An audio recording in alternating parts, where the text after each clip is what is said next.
Hi, welcome back guys. This is your Sensei, back with another fanfiction. This is the first part of What If Naruto Becomes Disposable Ninja? Now before starting, please give this video a like and subscribe to the channel if you want more videos like this. Now let's get into the fanfic. Naruto thinks he's expendable. The others don't react so well. You could have heard a pin drop. All the occupants of the room, consisting of the Rookie 9, sans Sasuke, Team Guy, and Tsunade looked to the cause of the shock-induced silence. They were gathered to discuss the mission that really should have gone to Jounin, but due to lack of manpower caused by the consecutive attacks on Konoha, would be carried out by Genin, who really should have been promoted to Chunin by now. They were just discussing who would take the most dangerous part of the mission, infiltration of the base to gather information and map out the area, when Naruto's comment made everyone freeze. Perhaps unsurprisingly, it was Kiba who broke the silence. What did you say, Naruto? Naruto, in his typical cheerful obliviousness, didn't notice the sudden tension in the room. I said it makes sense that I go, since I'm the most expendable. Upon not hearing anything, the whiskered blonde finally looked around, noticing the shock on his teammates and Tsunade's faces. But don't be so surprised. Even I can make a smart comment every once in a while. Tsunade, using her Hokage composure, was the first to recover. Her booming voice filled the room. Why on earth would you think that, you stupid child? Naruto looked confused. It was pretty obvious to him. I am unwanted Bachan. He stated as if it were a fact. Tsunade still didn't seem like she understood. Naruto frowned. Did she want him to explain more? It hurt him to think that. She must know he was unwanted, everyone knew, so why was she making him say it? A flash of pain entered his eyes. Was this a way to humiliate him? But no, Tsunade Bachan wouldn't do that to him. She wasn't like the villagers. But why did she want him to relive all of this? He had already accepted the fact that he was unwanted, true, but that didn't mean he liked talking about it. Naruto looked around the room for support. Surely someone could back him up on this. They had all known him for a while now. Contrary to the blonde's expectations, most of his teammates were still looking shocked. All except Shikamaru really. Shikamaru seemed to have come to a realization, and was looking increasingly angry. His face was contorted into an ugly grimace, and his previously laid-back posture that screamed, lazy and uncaring, was now tense. The cigarette he was smoking laid crushed in his hand. He reminded Naruto of a cornered animal, ready to lash out at anything that came too close. The blonde looked back at Tsunade and remembered she was still expecting an explanation.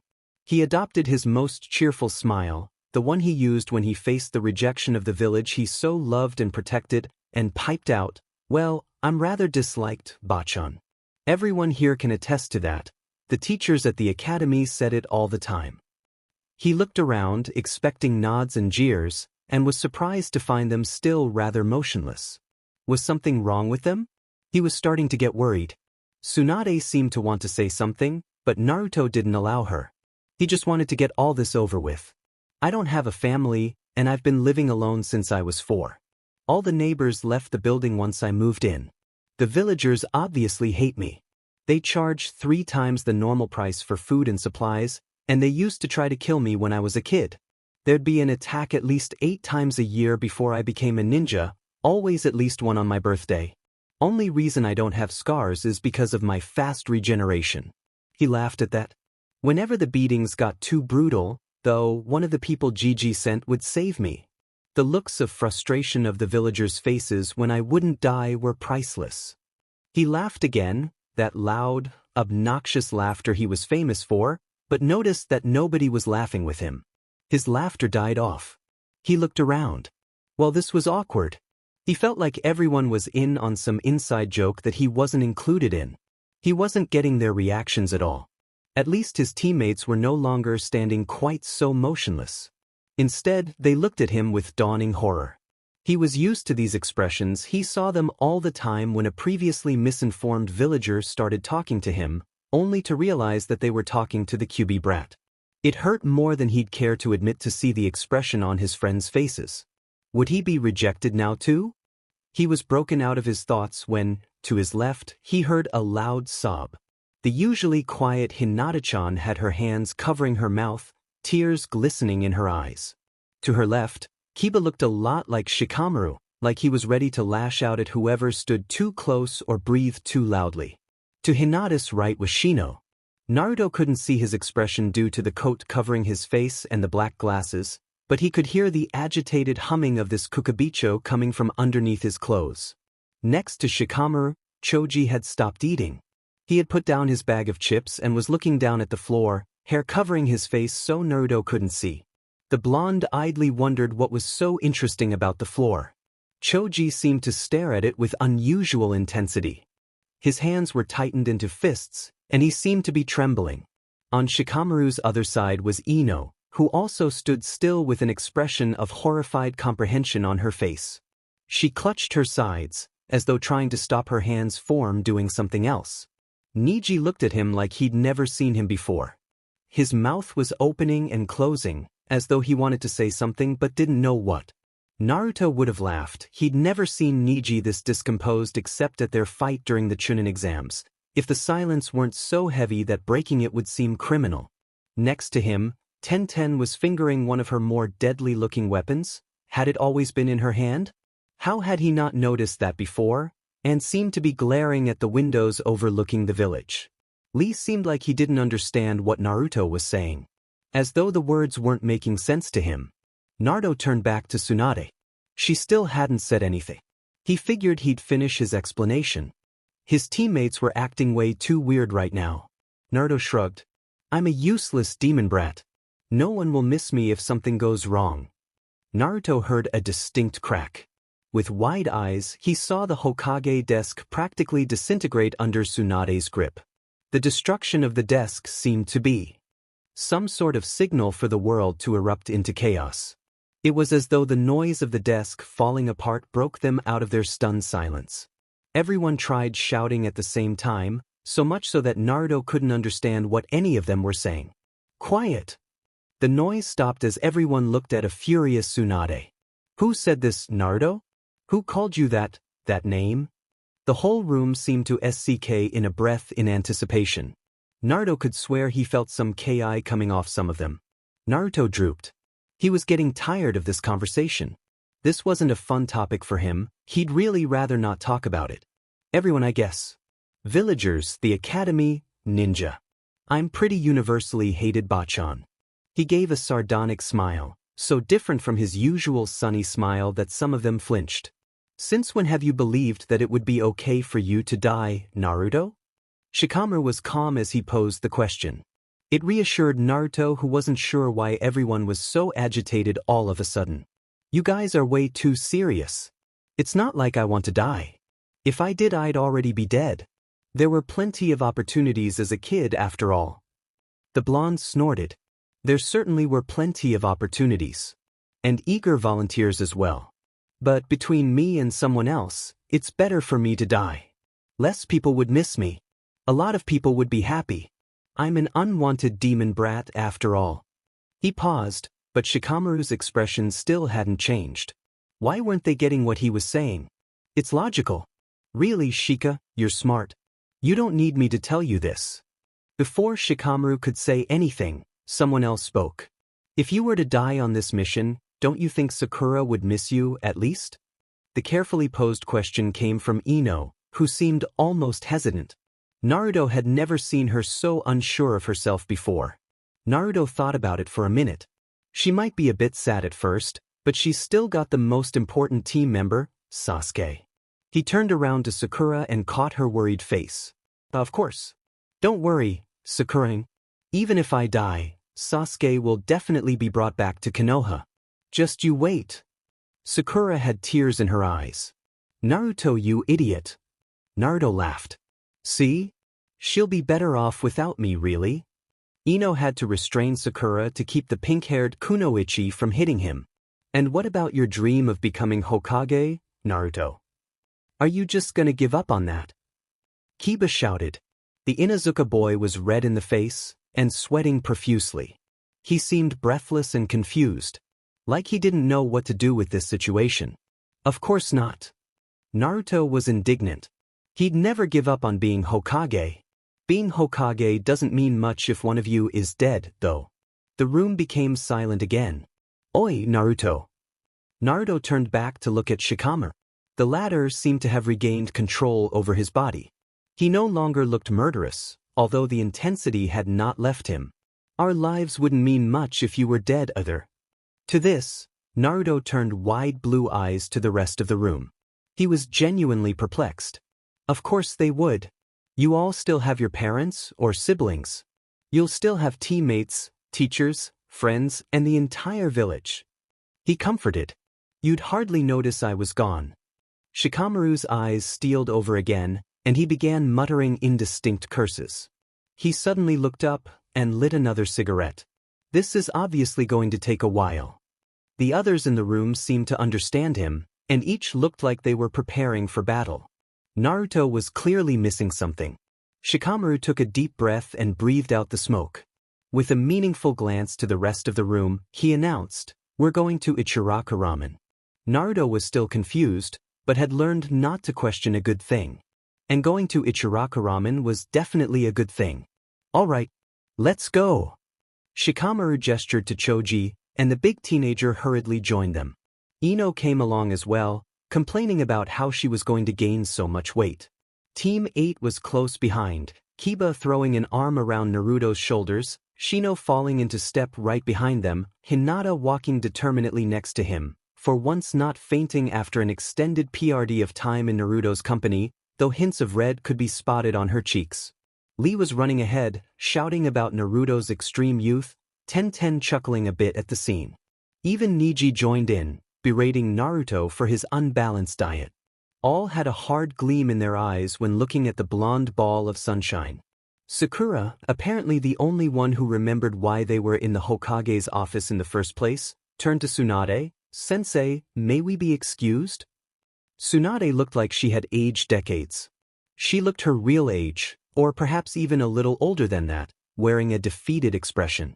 "Yes, you're all excused. I'll contact you later to give you the details of the mission." She had villagers to find and punish, and so they headed for Ichiraka Ramen. And if one of rookies hugged Naruto a second longer than usual, or if they made sure to listen to his ideas and feelings with more attention than before, or if they hovered protectively by his side when walking through the streets of Konoha, or if the villagers who looked like they would say something to Naruto received subtle glares and a healthy dose of Ki, well, the others pretended not to notice. Troublesome. Tsunade was discussing who would take a high-risk infiltration job when the logical choice was clearly Hinata or Neji, who could see past walls and therefore locate potential obstacles or enemies with their Byakugan, or Shino, who could possibly locate the document and determine what path he should take through the use of his Kokokibutsu. Shikamaru would have said Kiba was a possible prospect as well, due to his tracker abilities, but Kiba wouldn't know tact and discretion if it paraded around naked right in front of him. Even Naruto was more discreet than Kiba. Actually, Naruto wouldn't be a bad idea. Despite his boisterous attitude, the hyperactive blonde was capable of discretion. Many people overlooked this, but the fact that he had managed to get away with his numerous pranks during his academy days was very impressive. He hid himself so well only Irika could find him, despite the fact that he wore bright orange, not exactly the most inconspicuous of colors. And he ran so fast that the Chunin sent to chase him couldn't keep up. Most impressive, however, is the fact that he managed to complete the pranks without being caught in the act. The painted faces of the Hokages on the Hokage monument came to mind. How on earth did no one notice that? Naruto had to have spent at least 2 hours painting them. Additionally, Naruto was powerful and would be able to defend himself in case the enemy Nin ever cornered him. From the corner of his eye, Shikamaru saw Naruto about to speak. How surprising! Had the blonde achieved the same conclusion as him? It makes sense that I go, since I'm expendable. The room was silent. What? Shikamaru stopped, cigarette halfway to his mouth. He must have heard wrong. Kiba was the first to react. What did you say, Naruto? Naruto smiled like he always did, all bright and almost blinding. Shikamaru knew a group of Kiri ninja who swore that one of their comrades became permanently blind after having that smile flashed at him. It was probably one of Naruto's most lethal weapons, right there with his troublesome ability to convert enemies into friends. He saw the smile and immediately relaxed. Of course, he must have misheard. Maybe Ino was right, he should pay a little more attention to these meetings. If he kept dozing off, he'd end up hearing weird things. Shikamaru continued to bring the cigarette to his mouth. And then Naruto spoke again. With that shining smile, he cheerfully repeated himself, "I said it makes sense that I go, since I'm the most expendable." Shikamaru wasn't the only one who froze. His mind was trying to compute what had just occurred. His world had just flipped. The tone of voice and the context didn't match up at all. It was like watching a scene from a kid movie with the soundtrack for a horror one. Wrong, and deeply disturbing. The blonde said it so casually, like he was talking about the weather. Naruto just made this absolutely absurd statement, acting as though they'd accept it as an already acknowledged fact. But don't be so surprised. Even I can make a smart comment every once in a while. Shikamaru couldn't help but think the blonde had never been dumber, perhaps not dumb.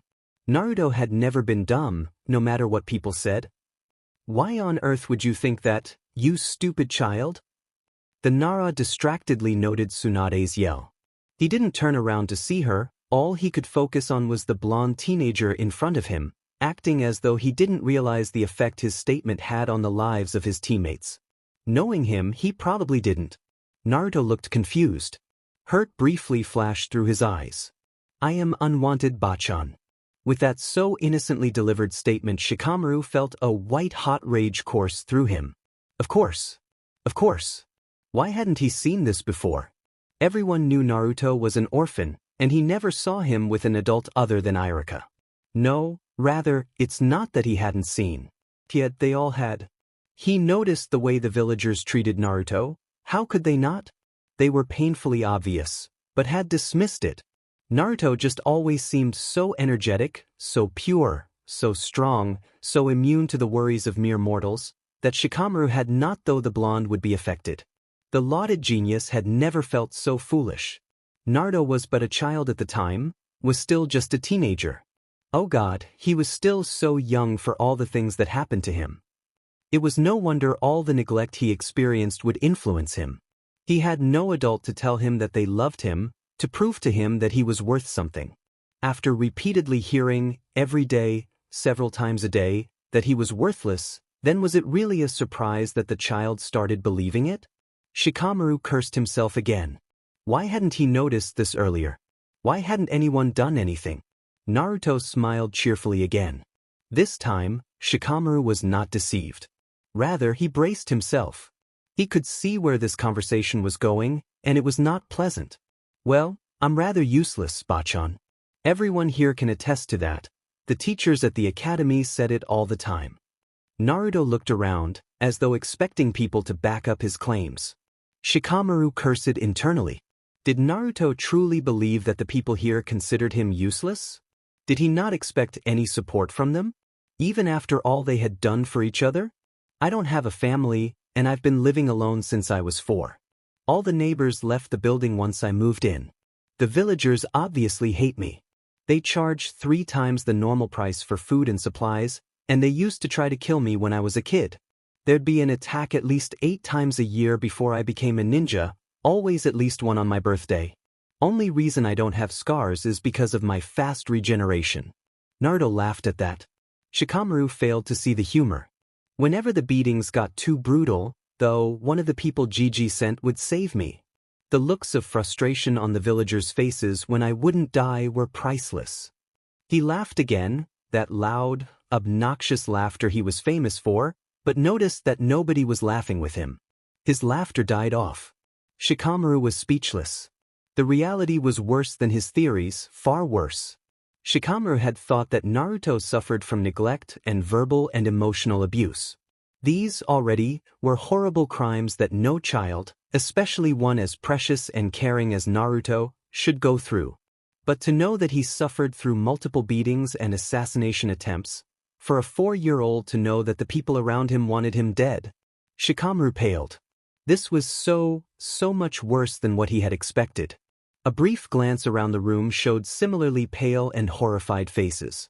Good, his teammates were beginning to understand the severity of the situation. Horror quickly gave way to rage. Each word fed the cold fury that Shikamaru was feeling. How dare they? How dare they? How dare they even deign to touch one hair on this amazingly kind boy's head? This boy who had repeatedly sacrificed himself for his friends and for his village. This boy whose most fervent wish was the approval of those he cared for. This boy who had been given a cruel hand by fate, but who smiled every day and showed that the impossible was possible. Shikamaru idly noted that the cigarette he had crushed in his hand had burned his palm. Naruto shrugged. I'm a useless demon brat. No one will miss me if something goes wrong. Dead, Shikamaru thought. All of those that made this wonderful boy in front of him, his friend, believe in this sheet were dead. A loud crack echoed across the room. The Hokage desk practically disintegrated under Tsunade's grip. Although she hid it well, Shikamaru could detect the slight trembling of her shoulders. With the destruction of the desk, the world seemed to erupt into chaos. It was as though the noise of the desk falling apart broke them out of their stunned silence. Quiet! The noise abruptly stopped as everyone looked at a furious Tsunade. Who said this, Naruto? Who called you that lie? The whole room seemed to SCK in a breath in anticipation. A name. A name was all they needed. A name to blame for all of the damage Naruto suffered. A name to blame for the painful emotions coursing through them at the moment. A name to punish. Naruto seemed to droop, exhausted. He was too tired to maintain his happy-go-lucky facade. And it was a well-done facade too. Shikamaru marveled at the blonde's ability. He had only noticed now, when the truth had been made glaringly obvious, that the superficial, carefree, always happy Naruto was just a front. Oh, Naruto could be all those things, of course, but he used them as a constant mask to hide his pain and tiredness. Used one aspect of his personality to hide all the others. Shikamaru, if possible, became even more furious. Whether his fury was directed at the people who forced Naruto to instinctively hide his pain, or at himself for allowing things to get to this point, he was not sure. Everyone, I guess. Villagers, the academy, ninja. I'm pretty universally hated Bachan. He gave a sardonic smile, so different from his usual sunny smiles. Shikamaru almost flinched. That smile did not belong on Naruto's face. He wouldn't let it stay there. A look around the room assured him he was not the only one who felt this way. Shikamaru took a deep breath. He had noticed that people's extreme reactions to the so carelessly delivered information were confusing Naruto. He tried to keep his voice even. Since when have you believed that it would be okay for you to die, Naruto? You guys are way too serious. It's not like I want to die. If I did, I'd already be dead. There were plenty of opportunities as a kid after all. Shikamaru felt his nails dig into his palm. He put his hands in his pockets to hide the blood. But between me and someone else, it's always better for me to die. Less people would miss me. A lot of people would be happy. I'm an unwanted demon brat after all. He paused, as though expecting Shikamaru to suddenly go, of course, I see your point now. Your life truly is less valuable than ours. When Shikamaru failed to agree, Naruto continued, it's logical.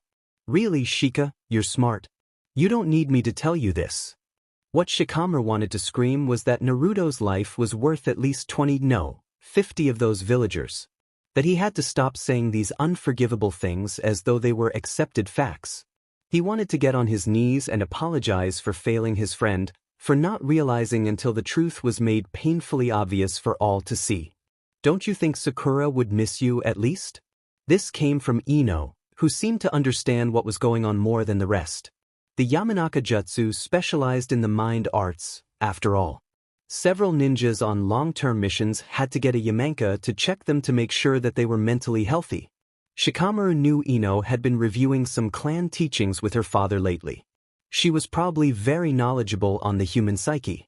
If only her expression weren't so crestfallen, so heartbroken, Shikamaru would have felt better. As it was, he could only wonder what kind of damage Naruto's psyche had suffered through all these years of abuse. And how it could be undone. She might be a bit sad at first, but she's still got the most important team member, Sasuke. Naruto turned to look at Sakura, as though just realizing something. Don't worry, Sakura. Even if I die, Sasuke will definitely be brought back to Konoha. Just you wait. Sakura had tears in her eyes. Naruto, you idiot. Naruto laughed. See? She'll be better off without me, really? Of course, Naruto completely missed the point. And what about your dream of becoming Hokage, Naruto? Are you just gonna give up on that? Kiba shouted. The Inuzuka boy was completely disheveled. He looked like he might start hyperventilating at any second.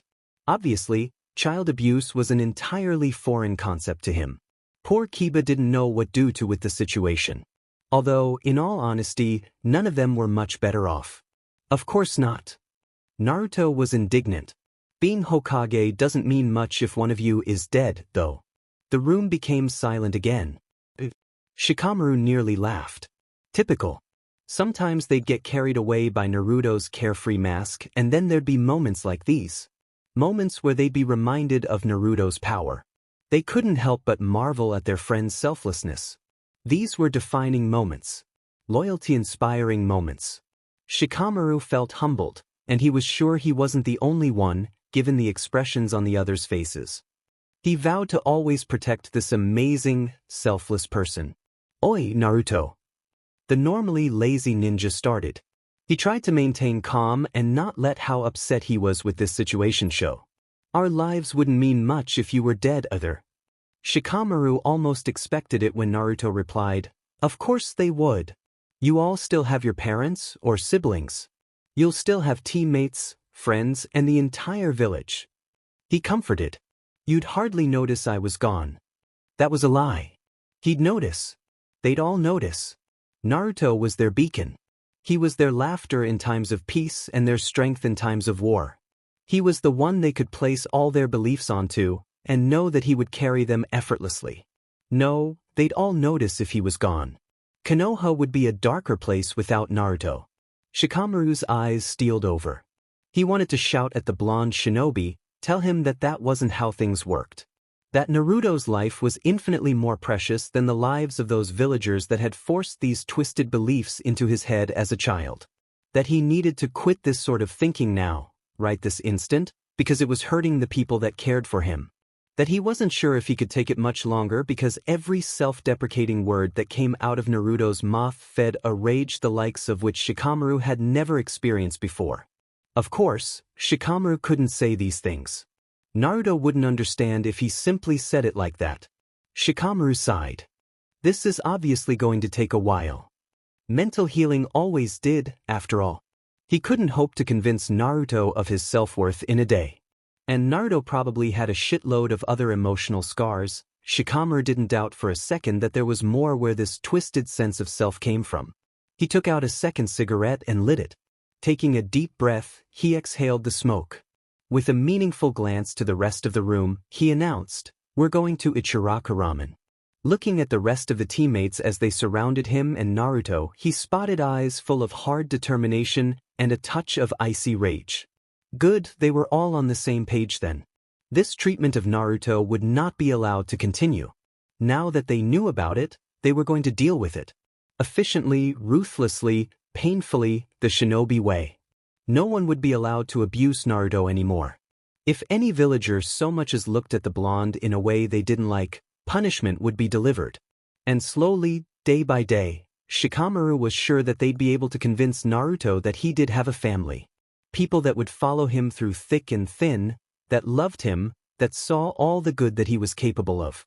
Naruto would never feel unwanted another day in his life. They'd make sure of it. Shikamaru was the genius, not Ino. Ino freely admitted it with no shame whatsoever.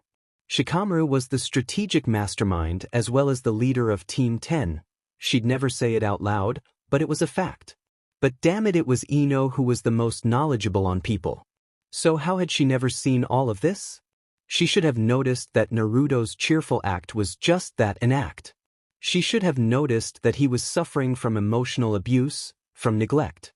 She should have noticed that Naruto's view of others and himself was completely twisted, that his sense of worth was non-existent, and if only she had noticed, she could have done something saved him, punished those villagers. The Yamanaka Jutsu was centered around delving into the brain. It explored the human mind like no other jutsu in existence. Hidden feelings, complexes, instabilities, the Yamanakas could discover them faster than the person that had them in the first place. Her clan's jutsu was often used for interrogation, or to determine whether or not a shinobi was still mentally stable and able to continue his or her duty. As part of her training, Ino studied people. She researched different mental issues, memorized the telltale signs of lying, looked for hints at hidden emotions and thoughts in those around her. Ino prided herself on analyzing people. She constantly observed others, and from them could deduce feelings, thoughts, their relationships with other people. She noticed things. She noticed the obvious things, and she noticed the hidden things that were betrayed by an involuntary twitch or a slight softening of the eyes.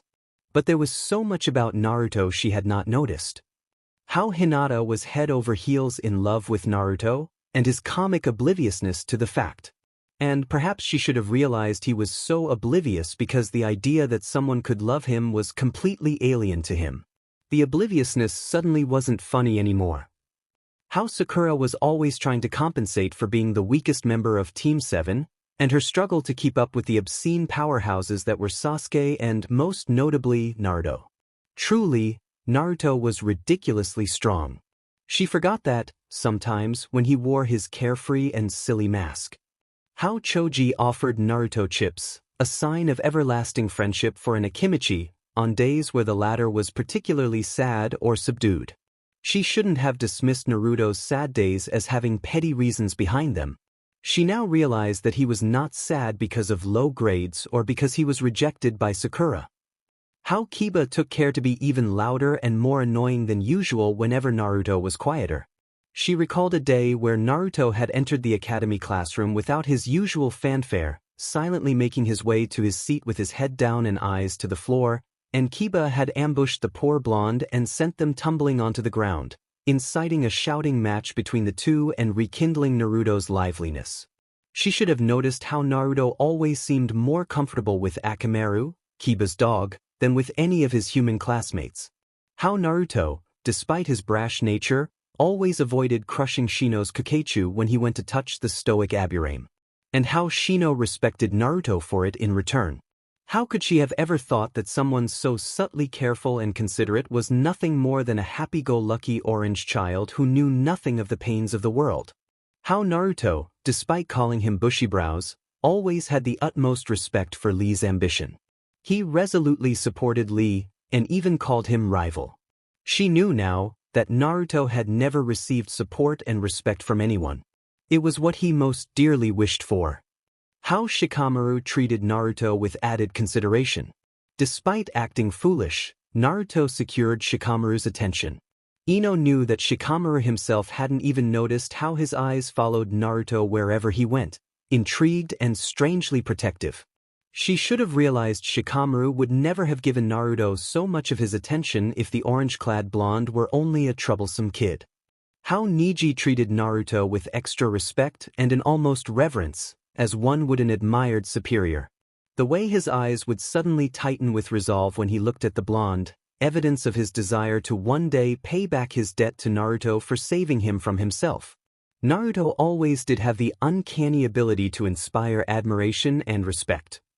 How Tenten always did small things for Naruto, saving him an extra sweet or listening extra attentively to him when he spoke.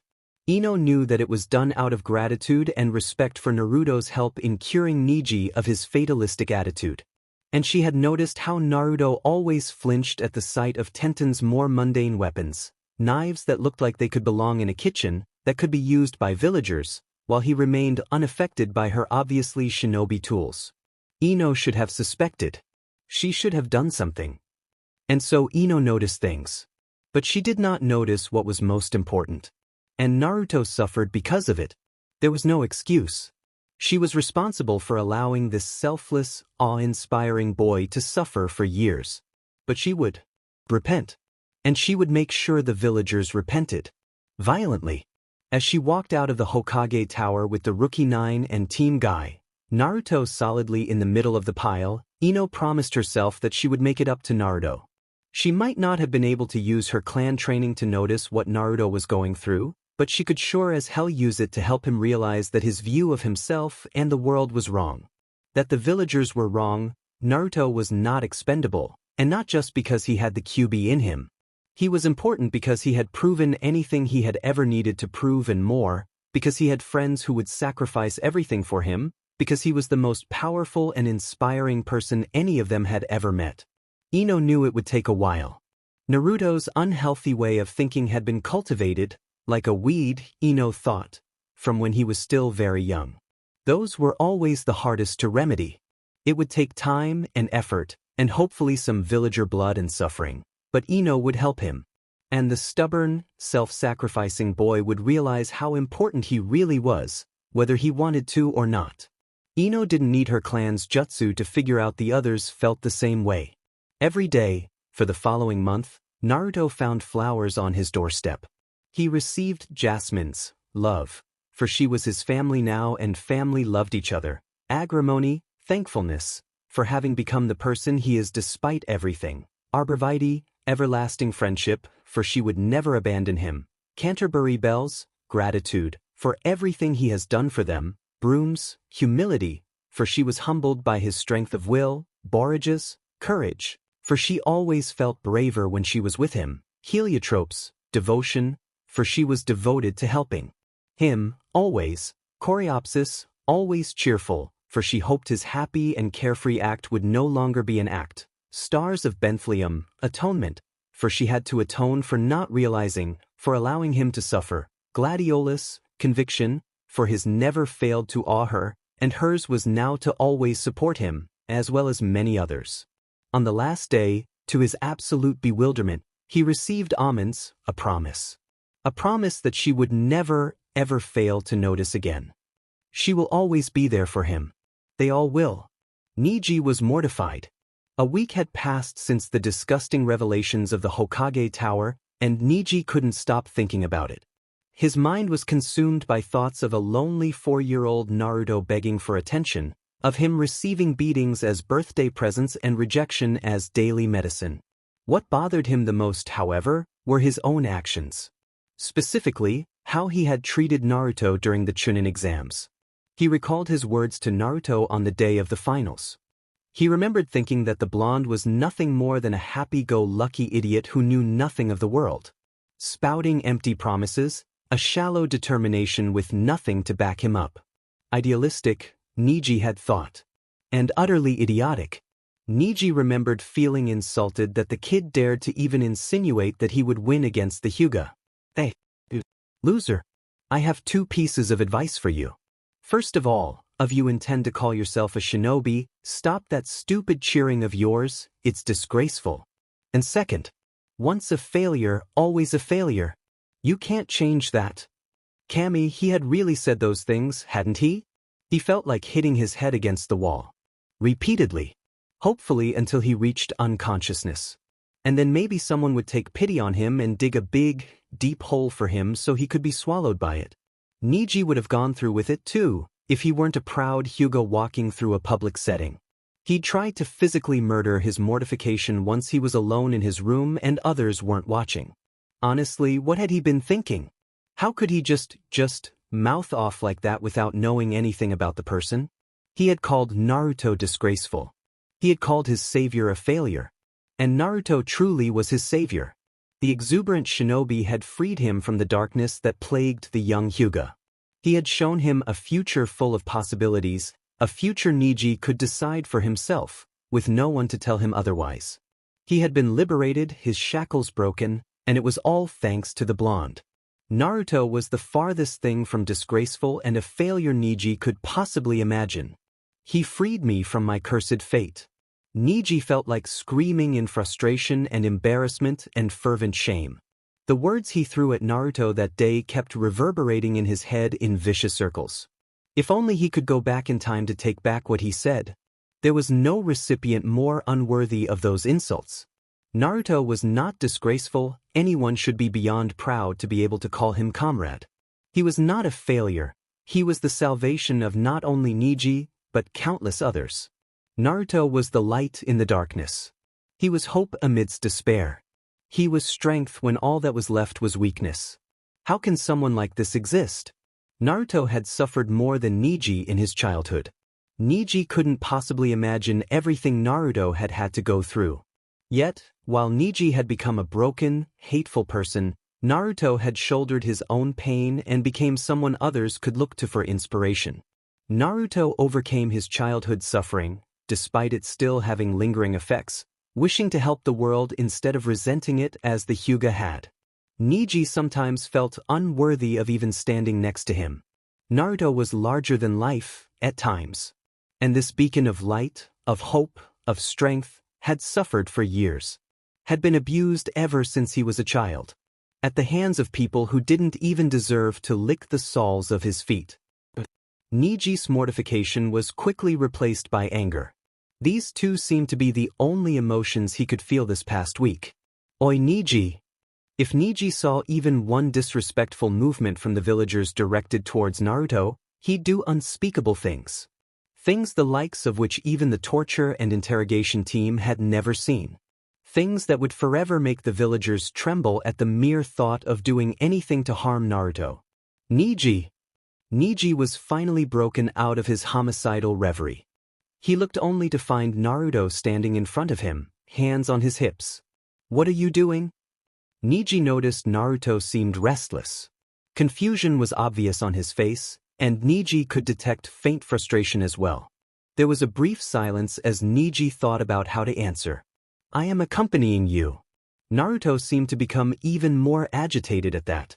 Okay, yeah, that's what you've said the last 10 times I asked you just today, as well as the hundreds of times I've asked you for the past 7 days, but you've been accompanying me since 6:30 in the morning through the village, to the training grounds, to the top of the 4 statues, to the barbecue place, to the training grounds again, to Ichiraku Ramen, and now you're accompanying me back to my apartment.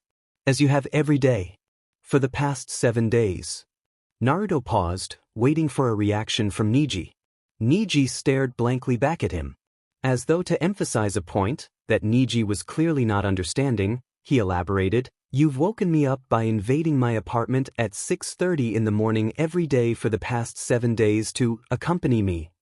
Well, that made him sound like a stalker. Neji wasn't stalking Naruto. He was just guarding him. Neji took his duties very seriously, and he had appointed guarding Naruto as one.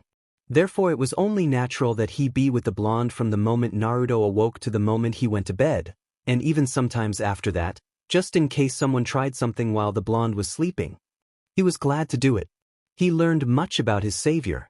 Neji had learned what Naruto's favorite ramen was, that he had a devoted follower in the 3rd Hokage's grandchild, that he lived in a hovel in the red light district, and oh, did he feel like hitting someone when he saw the place. He wondered how a 4-year-old Naruto must have felt. He also learned that Naruto trained diligently every day and succeeded in learning ridiculously powerful jutsus in little time, that he received flowers from a certain Yamenka every morning, much to Naruto's confusion as the blonde had no idea what they meant or even who they were from, and that he engaged in deep meditation on top of the Hokage monument, often spending hours overlooking the village with a serene expression and a small smile that filled Neji with a profound sense of peace. Something he would have never thought he'd manage in Naruto's presence, savior or not. Neji would concede that perhaps, his behavior was slightly stalker-like. Slightly. Maybe it was in the Hyuga blood? When Neji continued to stare blankly at him without answering, Naruto made a sound that seemed almost animalistic in its pure frustration. Okay, fine. He visibly forced himself to calm down, closing his eyes, forefinger and thumb massaging his temples. He was resigned to Neji following him around everywhere. You're accompanying me. That's fine. Great. I like the company, you're a great guy, Neji, but why are you always standing behind me? And Neji was. For every step Naruto took, Neji took one as well, always 2 steps behind. When Naruto took a step back in order to stand beside Neji, Neji would take a step back as well, maintaining the 2 steps distance. He was following Naruto like a subordinate would follow his superior. The way the Jounin commander or Anbu captain respectfully stood behind the Hokage. Naruto would have been flattered if he wasn't so utterly bewildered. Through it, Neji wanted to convey his deep respect for Naruto. He owed Naruto everything after all. Simultaneously, the act served as a warning for the villagers that messing with Naruto meant messing with the Hyuga genius, then all the better. Because I wish to. Neji finally answered the question. The sigh Naruto gave in response was both fond and exasperated. You know, Neji, he started. You don't have to stand behind me. You don't answer to me, in fact, we both answer to the same person. You can stand beside me. Neji was entirely unprepared for the blinding smile that was flashed his way. Truly, that thing was a weapon. After all, we're friends, right? Unbeknownst to Naruto, his question had just worsened his situation. Neji might never stand beside him again. His respect for the blonde was too great. The Hyuga was once again overcome with admiration for Naruto. He is so powerful, so selfless. So ready to forgive despite all the wrongs committed against him. Naruto. Neji started and then hesitated. He didn't know how to do this. I just wanted to say. Kami, he really was acting like his cousin. He took a deep breath to compose himself. For a long time I have wished to apologize for my crude and erroneous words at the Chunin exam finals. I am deeply sorry for the things I said. To finish it off, Neji gave a deep bow. The people around the duo stopped what they were doing to stare. A member of the proud Hyuga clan bowing? And to the demon brat as well? A sudden burst of laughter woke them from their stunned paralysis. Startled, Neji looked up only to see Naruto clutching his stomach, trying and failing to suppress his laughter. Oh, Neji! Naruto had to take deep breaths to get his shaking under control. Is this why you've been acting so weird? His laughter finally calmed down as he pressed a hand to the Hyuga's shoulder. There is no need to say sorry, Neji. I haven't thought about that in a long time. He looked into the Hyuga's pupilless eyes and Neji almost drowned in sky blue. You're a different person now. I'm proud to call you my friend. The Hyuga stood dazed for a moment. Truly? Just like that? I'm forgiven? But Naruto said it with such earnestness that Neji couldn't help but believe it. He would always regret his words on that day, but they would no longer haunt him as they had for the past week. Neji smiled. It was moments like these that made him think that Naruto's dream of becoming Hokage wasn't so far away after all. Naruto truly was an amazing person. Neji would follow him until death. Well then, laughing like that made me hungry again. Naruto suddenly burst out, wide grin in place. Already walking towards the restaurant, he shouted, Forget the apartment, I'm heading back to Ichiraka Ramen. Very well, Neji replied, starting after the blonde, a respectful two-step distance from him as always. I shall accompany you. Shino was at a complete loss. He prided himself in his logic. He recognized both his strengths and his weaknesses objectively. He was proficient at his clan's jutsu, at tracking, at maintaining a cool head. He was not proficient at dealing with other people. He was most especially not proficient at reassuring others or being comforting in any shape or form. Usually, Shino would have accepted these facts and moved on to the next problem. He knew that both of his teammates, Kiba and Hinata, were more adept at dealing with emotional matters than he. They could take care of it in his stead, and he would focus on something he would be of more use at. It was a logical and efficient distribution of resources. Usually, this is what would have happened. But nothing was usual about this case. Despite his lack of interpersonal skills, Shino sincerely wished to express his sympathy for Naruto's past, personally. He wished to comfort him, to alleviate the blonde's burden, even if by only a fraction. He wished to ensure that Naruto was aware that he could call on the Shino at any moment, and the Aburame would be there. It was a novel experience for Shino. Usually, Shino was one of the best at analyzing a situation without the bias of emotion. So why was he so constantly consumed with rage?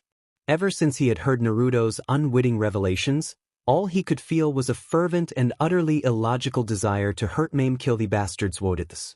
Usually, Shino could push past the emotion to make the best, most rational decision. Hinata was oftentimes too compassionate to do so, and Kiba was entirely too reckless and emotional. As such, rational decision-making was a skill he had cultivated through the years of being on team, and yet, that skill completely escaped him at the moment. And so Shino was at a loss.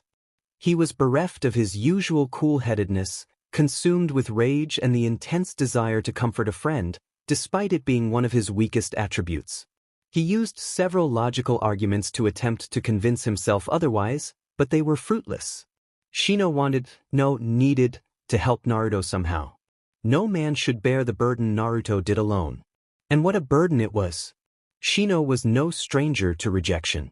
Ever since he was small, he was often considered that creepy bug kid, and the image had not completely dissipated with the passage of time.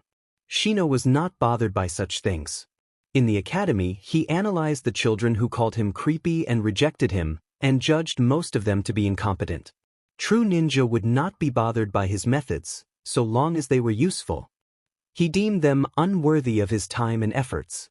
Shino knew that, as with the Aburame before him, his teammates and the Konoha Nin as a whole would learn to appreciate his bugs when in battle, and that the others would recognize and accept him eventually. Shino could admit, however, that a large part of being able to judge these things so steadily and accept them was having a family to support him once he came back home alone again. There was an odd ache in his chest when Shino realized that Naruto did not have such a luxury. The blonde dealt with a worse form of rejection than the Aburame, yet managed to overcome it without the aid of a family or even friendly acquaintances. It was a feat worthy of admiration. Shino concluded that Naruto should hastily be reminded that there were those that would now support him. That the entire world could reject the blonde, denounce him a demon, and his friends would not care. They would become his family and support him the way he should have always been supported. And then they would proceed to cheerfully murder those that had dared to insult Naruto. Shino would personally grant them a gruesome death via Kukeichu. He was allowing his emotions to dominate his thoughts again. Truly, how unusual. He supposed this was one of the reasons Naruto was the #1 most unpredictable ninja. Unusualness seemed to follow him. But first, Shino had to find him. Shino found the subject of his search, and the source of his unusual emotions, sitting cross-legged on top of the Hokage monument. Much to Shino's surprise, it would have been astonishment, but such strong emotions typically eluded him. The fervent rage he felt at Naruto's treatment was unusual, as everything else about this situation. Naruto appeared to be meditating. Shino was struck by how powerful Naruto looked, sitting cross-legged at the edge of the monument. There was something about his posture, or his expression, or perhaps his mere chakra presence, which calmed Shino from his unusually turbulent emotions. For some inconceivable reason, Shino felt reassured by the sight. It felt like home, like strength, like an uncontrollable force of nature, as big as the sky, both threatening and welcoming. Shino felt he could stare at the orange-clad ninja for hours and not get tired. Eventually, Naruto opened his eyes. Shino realized he had simply stood staring at Naruto for the past 40 minutes. How unusual! Shino moved to announce his presence, but was once again brought to a halt by the image before him. Naruto was overlooking Konoha, the village that had shunned him and rejected him, with a small, peaceful smile on his face. For some reason, seeing Naruto like this filled Shino with warmth and anger. They did not deserve such a kind smile. It was this village and the people in it that made Naruto suffer throughout all these years. That warped his sense of self-worth. That made him think he was expendable. Shino was quickly reminded of his purpose for coming here. Schooling his visage into its usual stoic expression, at least one thing should remain constant, or Shino feared he might lose himself. Shino called out to him. Naruto! Naruto looked up, serene expression gone, and in its place one of surprise at seeing Shino there. Cease such thinking immediately. You are not expendable. Because you have friends who care for you deeply and would mourn your loss. Shino, what are you talking dash? Your thinking of yourself as expendable therefore makes said friends sad. It makes us act in ways that are most uncharacteristic, my present self as an accurate example. Because we worry for you and rage at the past that you have had. We wish to spend more time with you. Because we wish to prove to you that we would all heavily mourn your loss should you perish. Or get injured. physically or emotionally. Neither are acceptable. Shino progressively got more agitated. He was irritated with himself. He may not have been good at understanding emotions, but even he could tell that he was making little to no sense. Naruto would not understand what he was attempting to convey. This was a foolish endeavor. He knew that he was not adept at communicating his emotions, or thoughts related to emotions.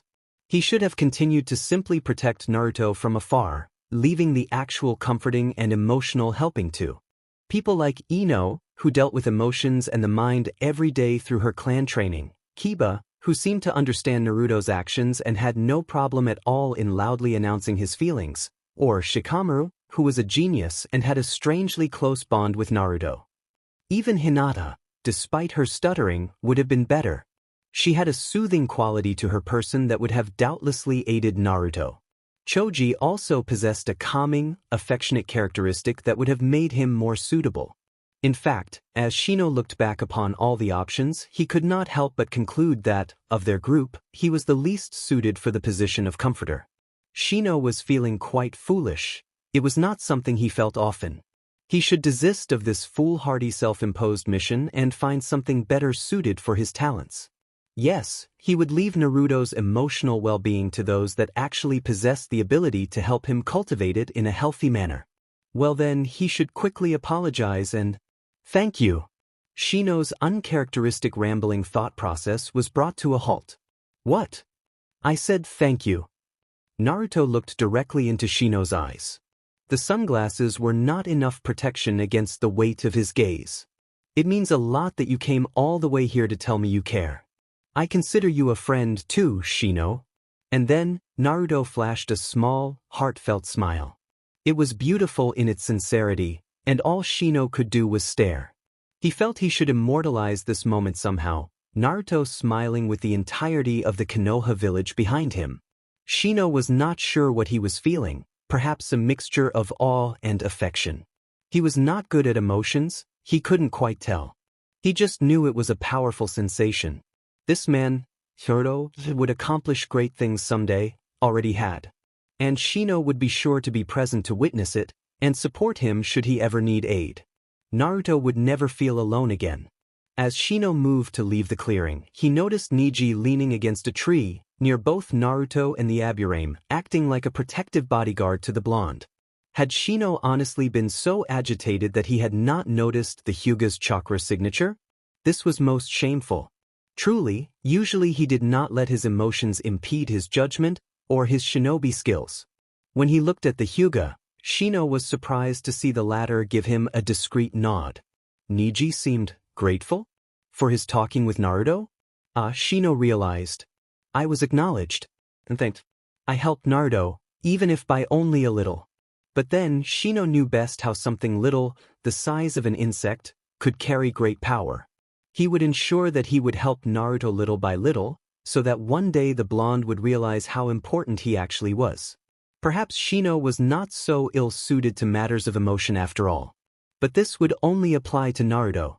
All of the other cases necessitating human communication, or dealing with emotions, he would leave to his capable teammates. Naruto was the exception. After all, it was he who caused the unusualness. Kiba was confused. No, confused didn't cut it. He was baffled, bewildered, absolutely and irrevocably mystified. He felt disoriented, as though the world had suddenly started spinning the other way around, or the sky became green and the grass became blue, or Akamaru suddenly turned into a cat, and nobody else seemed to notice. Kiba was used to demonstrations of love and care. He came from a large clan, a pack, that followed many of the ways of their canine companions. For one, they were very tactile people. When one of them was sad, the others would pile up and provide comforting touches. When one of them was happy, they'd all hug and high-five in celebration. When one of them was hurt, they'd lick his wounds and snuggle together at night. Every day was full of affectionate touches, showing their tenderness for each other much more physically than most. Kiba never not knew he was loved. He'd always taken it for granted, complaining about his mother's nagging and his sister's bossiness. Of course, he knew that there were orphans. Knew that there were children abused by those around them. Knew that some people grew up in an environment so terrible it changed them forever. But I didn't know Naruto was one of them. Kiba had trouble equating the miserable and morose orphans he knew of to his ever-shining, ever-smiling, ever-laughing fellow Academy dead last. It couldn't be true. There was no way Naruto had had to live alone since he was 6 years old. No way was he systematically neglected and abused.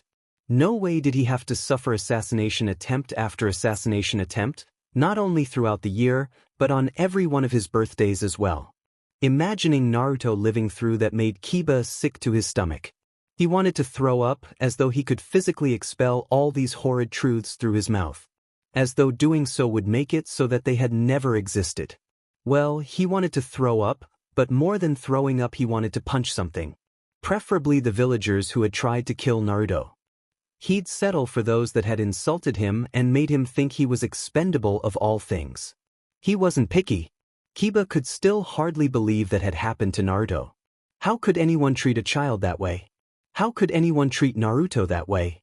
Naruto, who was so ridiculously selfless and powerful in equal measures that he was pretty sure the laws of nature simply didn't apply to him. Kiba looked down to make sure Akamaru hadn't turned into a cat. Nope, still a dog. He wasn't dreaming. Naruto really had lived through all that. Fierce rage flooded through him. How dare they? Naruto was part of Kiba's pack. He wasn't the only one in his pack. No, there was Shino and Hinata, as well as Shikamaru and Ino and Choji, and Tenten and Lee and Hinata's haughty cousin too.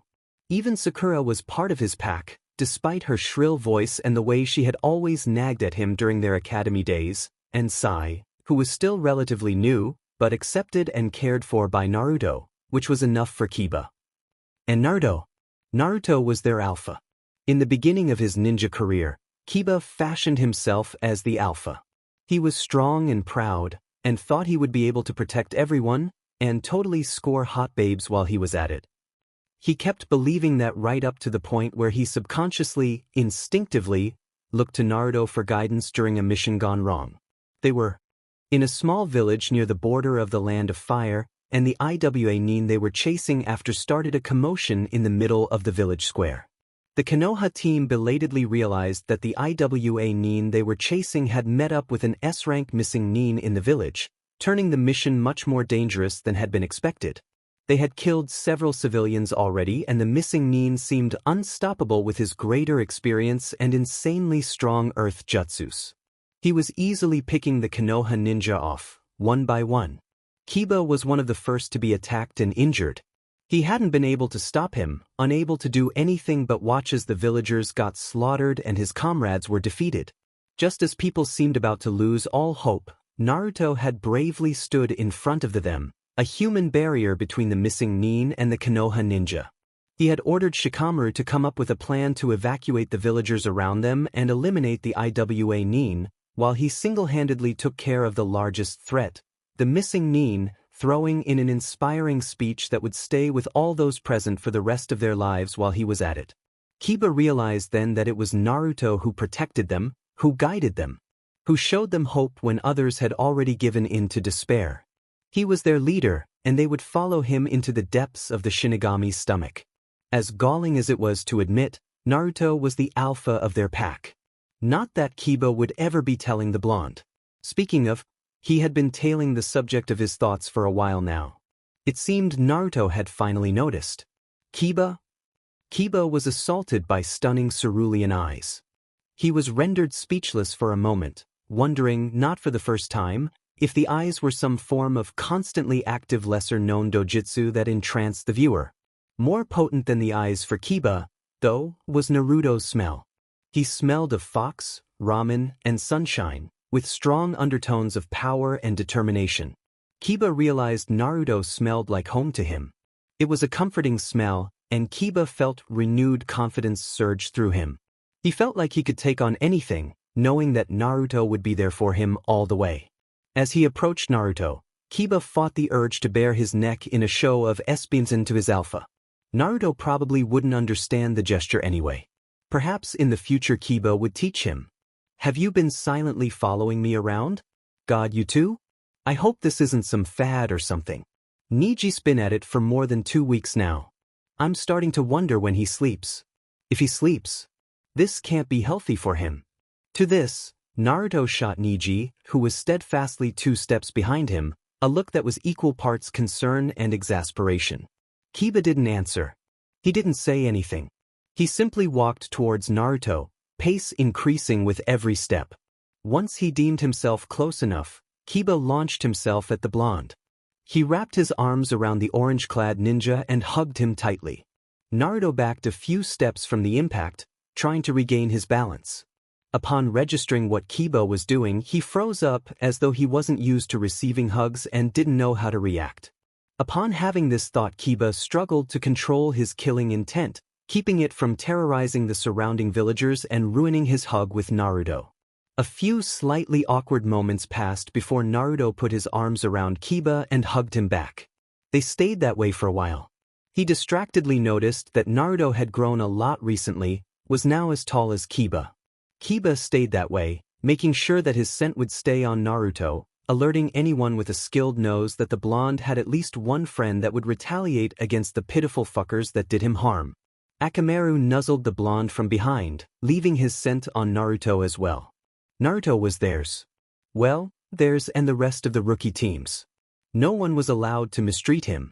Belatedly, he realized Shikamaru was standing beside Naruto, with Niji right behind both. Looking at Shikamaru over Naruto's shoulder, Kiba spotted a knowing gleam in the Nara's eyes. The genius definitely understood what Kiba was doing, and from the nod he had given Kiba, approved of it.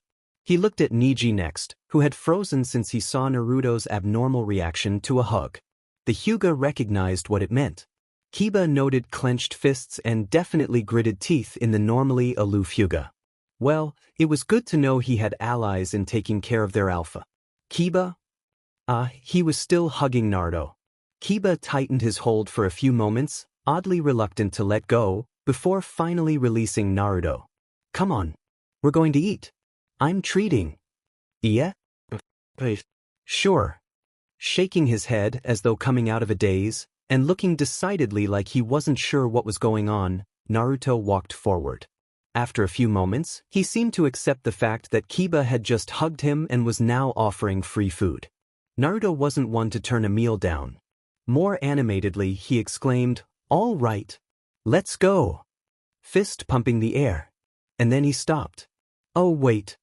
Turning to Niji, he asked, "Niji, do I have a lunch planned with Choji today?" "No, your lunch with Choji is the day after tomorrow." "Oh thanks. That's perfect then. Let's go."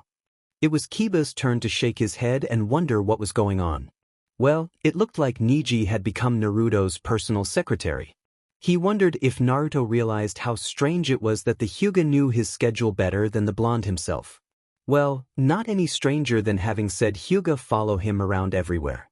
Perhaps Naruto did realize it was strange, but was just used to it by now. With the way things were going, Kiba almost expected Niji to start calling Naruto Asama, like he did Hinata. Knowing the prim and proper Hyuga, he probably would. Kiba laughed loudly. "Awesome! I know a great barbecue place." The 4 ninjas walked around the village, led by Kiba, until they stopped in front of a nice barbecue restaurant on a deserted street with a delicious aroma coming out of it. Kiba felt his mouth water. He was starving. This place is seriously great. It's always empty at lunchtime, so the food arrives really fast. He was interrupted by Naruto's uncharacteristically quiet voice. "Kiba, maybe we should go somewhere else." Kiba really should have realized something was wrong when he saw Shikamaru's eyes narrow at Naruto's hesitant tone. But Kiba was oblivious. He blamed it on the hunger. Kiba opened the door to the almost empty restaurant, mind already focused on the sweet smell of meat coming from inside. He turned and smiled brightly at Naruto, 1 foot already through the door. "What are you talking about? Their ribs here are amazing. I swear you're gonna love it." "Oi, Kiba-dash. What are you doing here?" Kiba turned to find the owner of the restaurant standing in the entryway. He had probably come out upon recognizing Kiba to greet him. The Inuzuka were their second biggest patrons, after all. Right after the Akimichi. For a second, Kiba thought the man was talking to him. But then he noticed that the owner's hateful gaze was directed solely at Naruto. There was a sinking feeling in Kiba's stomach. We don't serve demon scum here. Kiba watched as, before his eyes, Naruto wilted. He hunched in on himself a little bit, not enough for a civilian to notice, but all too obvious for shinobi who were trained to study the body's movements. Kiba watched, horrified, as something in Naruto's eyes died. And it was like a kick to the gut. Before he could say anything, do anything to wipe that look from the blonde's face, though, Naruto had righted himself, giving the owner a smile so wide his eyes closed.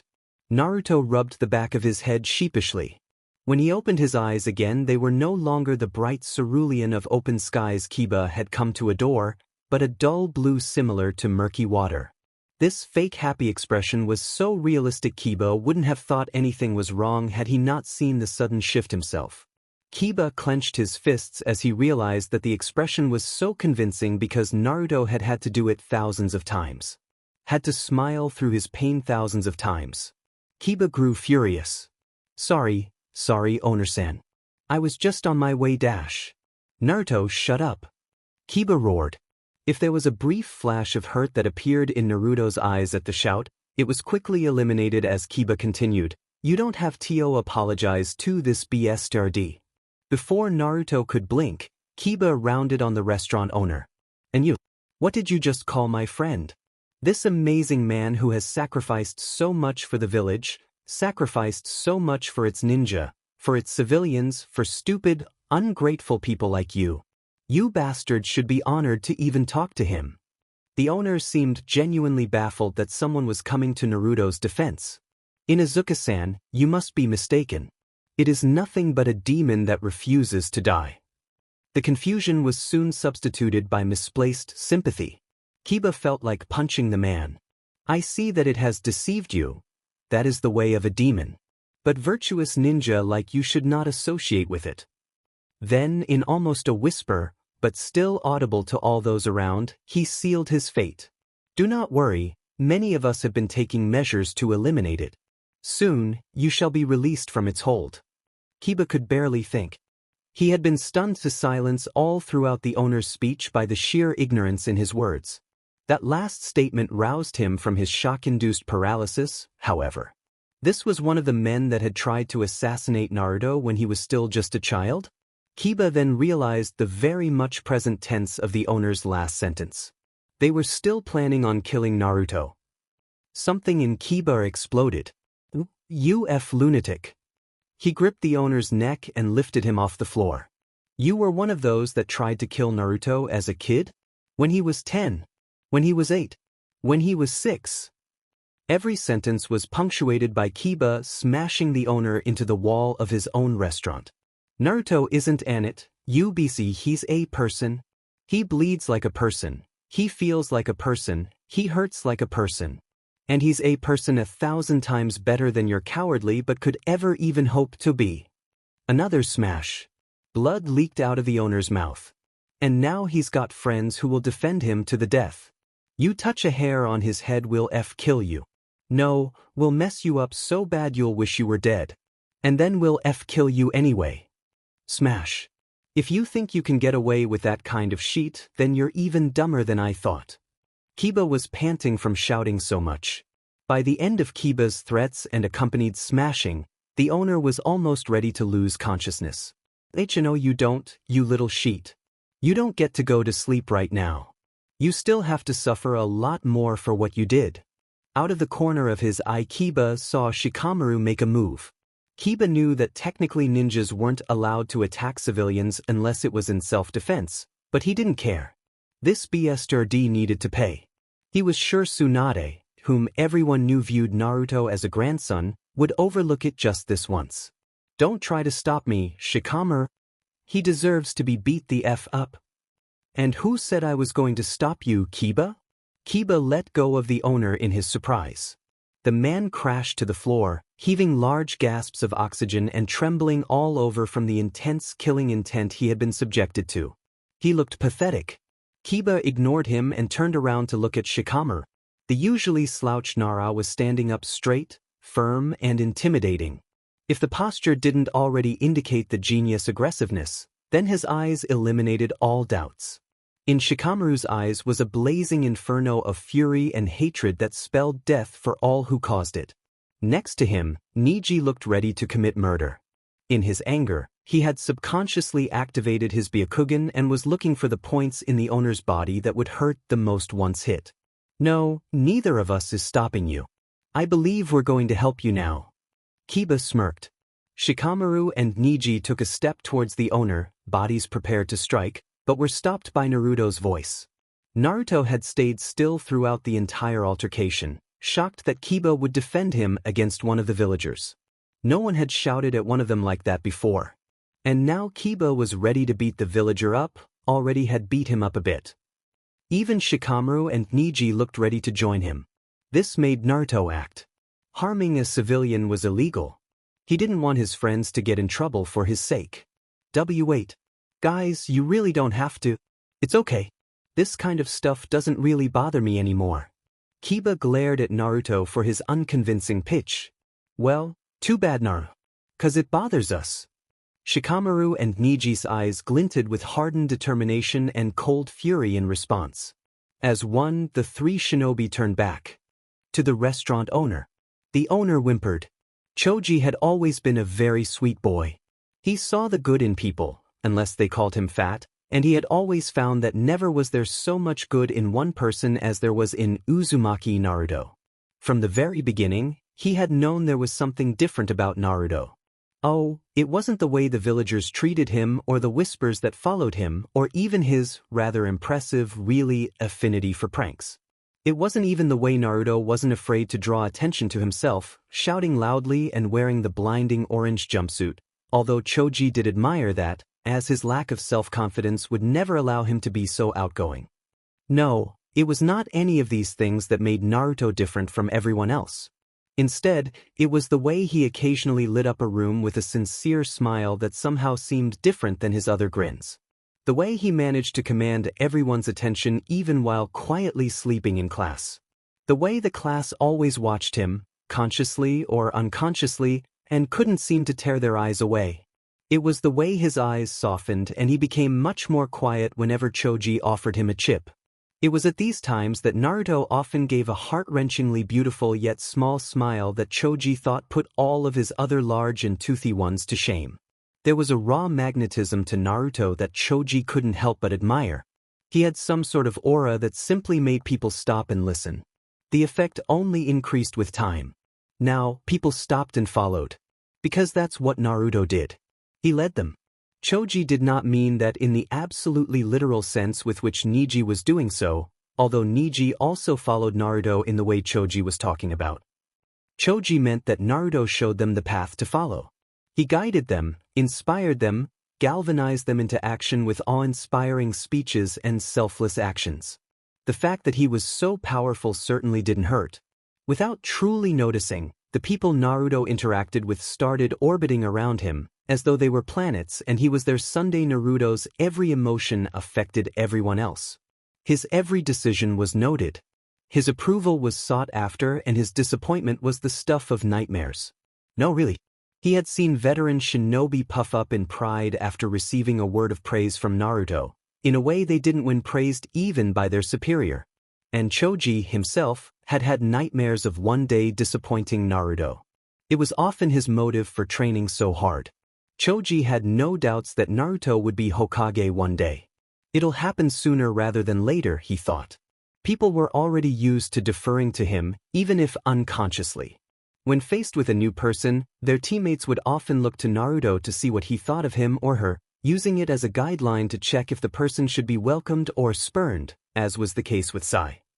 When stuck in a dangerous situation, they all looked to Naruto, who unfailingly inspired them and ensured that they survived the ordeal. And through it all, Naruto never ceased to be a deeply caring person. The blonde never failed to amaze with his intense compassion, his determination to do the right thing, his countless selfless acts. Choji smiled as he remembered a moment from his academy days. Shikamaru was sick with a fever and didn't come to the academy that day. The other kids had immediately noticed that his loyal and cunning defender wasn't with him, and proceeded to use the opportunity to joyfully torment the sweet and shy boy for the day. At first, it had been small things. whispering about him right in front of him and making sure he heard their mean comments, knocking his pencil case over, kicking his chair so that he fell on the floor when trying to sit. Little things that hurt Choji, but that he could deal with. It was only at lunch that they decided they hadn't been tormenting him enough. Choji was sitting under a tree near the kunai throwing training ground when his 4 main bullies approached. It was Hunter Keiji and his 3 minions. Keiji was tall for his age with dark brown hair and eyes, and a mean smirk on his face. "Whatcha doin' out here, fatso?" Keiji started. At the time, Choji's immediate reaction to being called fat was not to bash the offenders' heads in with his immense strength. He didn't quite have the confidence to do that. It would still take him a while to get to that point. Instead, he hunched in on himself as he tried to ignore the hurtful words. "Why aren't ya playing ninja with the rest of us?" Keiji continued, before gasping dramatically, "Oh, wait. I know. It's 'cause no one likes you. Yeah, you suck at being a ninja. You're just a loser," chipped in one of the ever-so-helpful minions. At Choji's continued silence, Keiji began to laugh. "What? Not gonna say anything now that your loyal knight abandoned you, princess? You're all alone now." Choji continued to shrink into himself. "Keiji, what are you saying? Princesses aren't that fat and stupid." Suddenly, a hand swooped in and stole Choji's lunch from him. Choji looked up to find Keiji had it in his hand and was dangling it mockingly in front of the plump boy. Choji moved to protest, but Keiji cut him off. "I'm doing you a favor, fatso. Maybe this way you won't be so fat anymore." Choji shot up from the ground and made a move to take his lunch back, but Keiji's minions were there to restrain him. He was on the verge of helpless tears as Keiji exaggeratedly picked up a delicious-looking piece of beef and was about to let it drop into his mouth when a voice interrupted the bully. "Hey, what do you think you're doing?" Keiji, Choji, and the minions looked up to find no one other than Naruto. The blonde hadn't been there in the morning, skipping class and plotting some nefarious prank on unsuspecting store owners no doubt, but appeared to have arrived just in time for lunch. And just in time to find Keiji and his minions bullying Choji. I asked, "What do you think you're doing? Answer me." It was the first time Choji had seen Naruto be so intimidating. The look in his eyes was scarier than Sasuke's hateful glances, scarier than Irika-sensei's face of doom, and much scarier than his bully's malicious glares. Instead of a goofy expression, Naruto's eyes were narrowed and his face was set in a deep scowl. Despite Keiji being considerably taller than the rather small, and quite thin, now that Choji thought about it, blonde, he still backed off. There was just something about Naruto that said that, despite his being dead last, you did not want to get into a fight with him. "We weren't doing nothing. Just fooling around," Keiji justified. He couldn't explain the sudden fear he felt as the subject of Naruto's anger. He just knew he had to get out of there. "Yeah. Then give Choji back his lunch and scram. I don't want to see your ugly faces around here." Keiji looked ready to bolt, one minion already had, and quickly handed Choji's lunch back to him, delicious piece of beef back in the bento. "Tichi, we were just leaving anyway." And with those parting words, Keiji and his remaining 2 minions ran out back to the academy building, as though if they didn't run fast enough Naruto would chase them down and hit them anyway. "You okay?" Naruto looked back at Choji, who was now laying on the ground, still a bit stunned at what happened. Choji hesitantly nodded. Nodding at this, Naruto plopped himself down beside Choji, helping him sit back up. "Don't listen to those JRKs. They've got nothing better to do than bully others." Naruto scowled in the direction Keiji and his minions had run away to. "I think you're a great guy. And since I'm gonna be Hokage one day, I know more than them." Naruto smiled convincingly at Choji, and the Akimichi was momentarily stunned once more. That smile was so bright and blinding. Then Naruto's words caught up to him. Choji blushed in pleasure. How could Naruto just hand out compliments so shamelessly like that? "Oh, thank you, Naruto-san." "Oh, none of that now. Just call me Naruto." Another wide grin. This time, Choji was more prepared for the powerful smile. He smiled shyly back. "Then please call me Choji, Naruto." "I intended to, Choji." Naruto exclaimed loudly, followed by laughter. Choji found himself laughing along with him. Shyly, Choji asked, "Do you want a chip?" Akimichi Choza, head of the Akimichi clan and father to Akimichi Choji, had been worried all day. He knew that Choji had trouble with the other children at the academy, as all Akimichis had. Mostly it was the civilian brats that didn't understand how their big statures were necessary for their clan jutsus and how formidable they were in battle, and often relied on Shikamaru for support. Without his best friend there, Choji must doubtlessly have had a terrible day. Choza gritted his teeth at the thought of other kids bullying his kind-hearted son. He just hoped Choji didn't come back depressed like he had back before he became best friends with Shikamaru. So Choza was surprised when he saw Choji open the door to the clan house with a wide grin on his face. "I'm home!" he shouted. Even his shout sounded happy. Choza chuckled as he saw Choji immediately head to the kitchen to find something to eat. "Welcome home, son." Choji turned to find his father come into the kitchen as well. Choji stopped scavenging for food, and this was new. Since when did Choji stop preparing food to talk about something? And started jumping up and down excitedly in front of a very bemused Choza. "Hey Oda-chan. Guess what?" "What is it, Choji?" "I made a new friend today." Just saying it made Choji look like he would burst in joy. "Oh ho ho. So more people are finally finding out how great my amazing son is. And who is this lucky person?" Choji grinned even more widely if that was possible. "His name is Uzumaki Naruto, and he's really cool."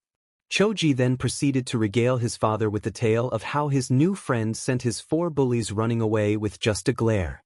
Choza froze for a second. Uzumaki Naruto, that was the Kyuubi Jinchuruki.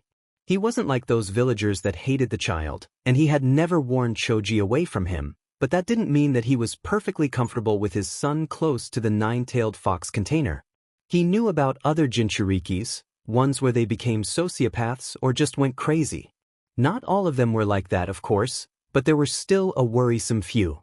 But, then again, the Hokage trusted and doted on the young boy, so surely he wasn't a threat to others. And anyways, Naruto had defended his son from bullies that showed admirable kindness and a strong moral compass, not exactly attributes of an unstable sociopath. It would be unfair to deprive the child of friendship when he doubtlessly didn't have many people that cared for him in the first place.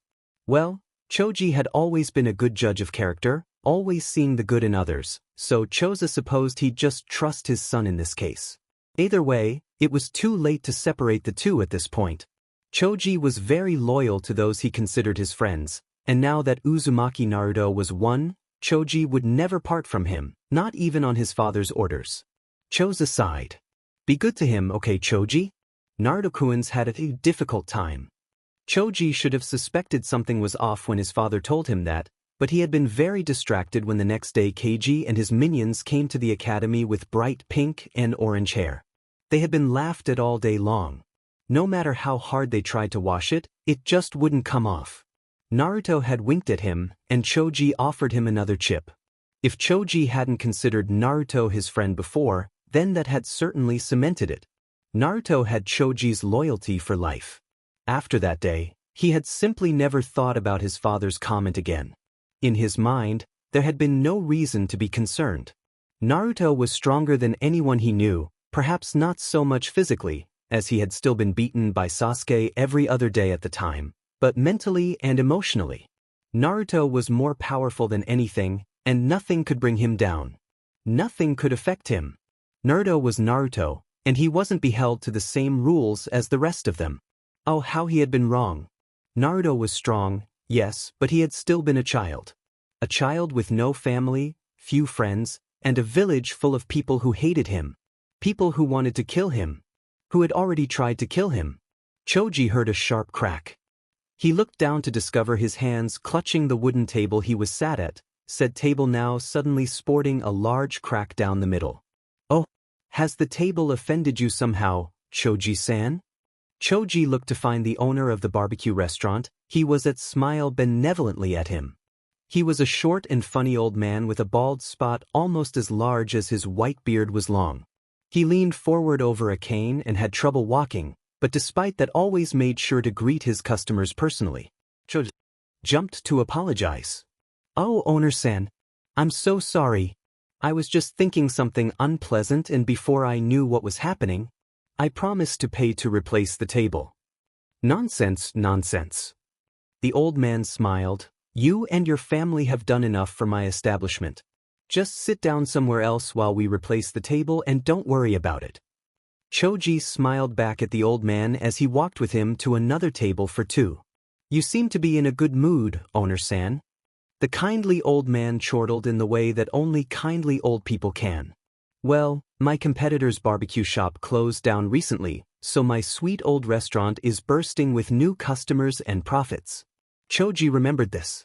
The Inuzuka clan had not only revoked their patronage, but also publicly denounced the barbecue place the owner was talking about, citing it treated its clients in the most abhorrent manner.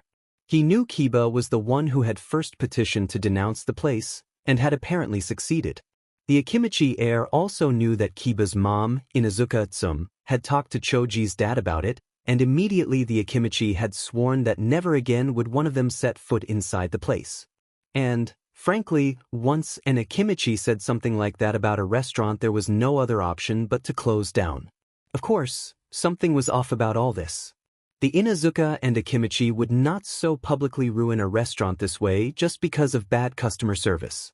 It required much more than that to gain that level of rejection from two large and rather relaxed, compared to the stuffy Hyuga, Konoha clans. Choji may not have the genius brain of Shikamaru, but even he could tell that something more was going on. He resolved that the next time he saw Kiba, he'd ask about it. Meanwhile, the old man started talking again, although I did hear the owner was found beat up in a deserted alley. They say his right arm broke and two of his ribs cracked. His body was so covered in bruises and animal bites that he was almost unrecognizable. The old man paused a bit, as though contemplating something. It's not so bad though. Couldn't have happened to a more deserving person, I say. He was a nasty man, always vicious to those he deemed below him. Prone to violence, he was. And he'd always lurk around with other unsavory folk, whispering and muttering amongst themselves. Didn't want to cross them if you were ever walking alone at night. Gave me a bad feeling, they did.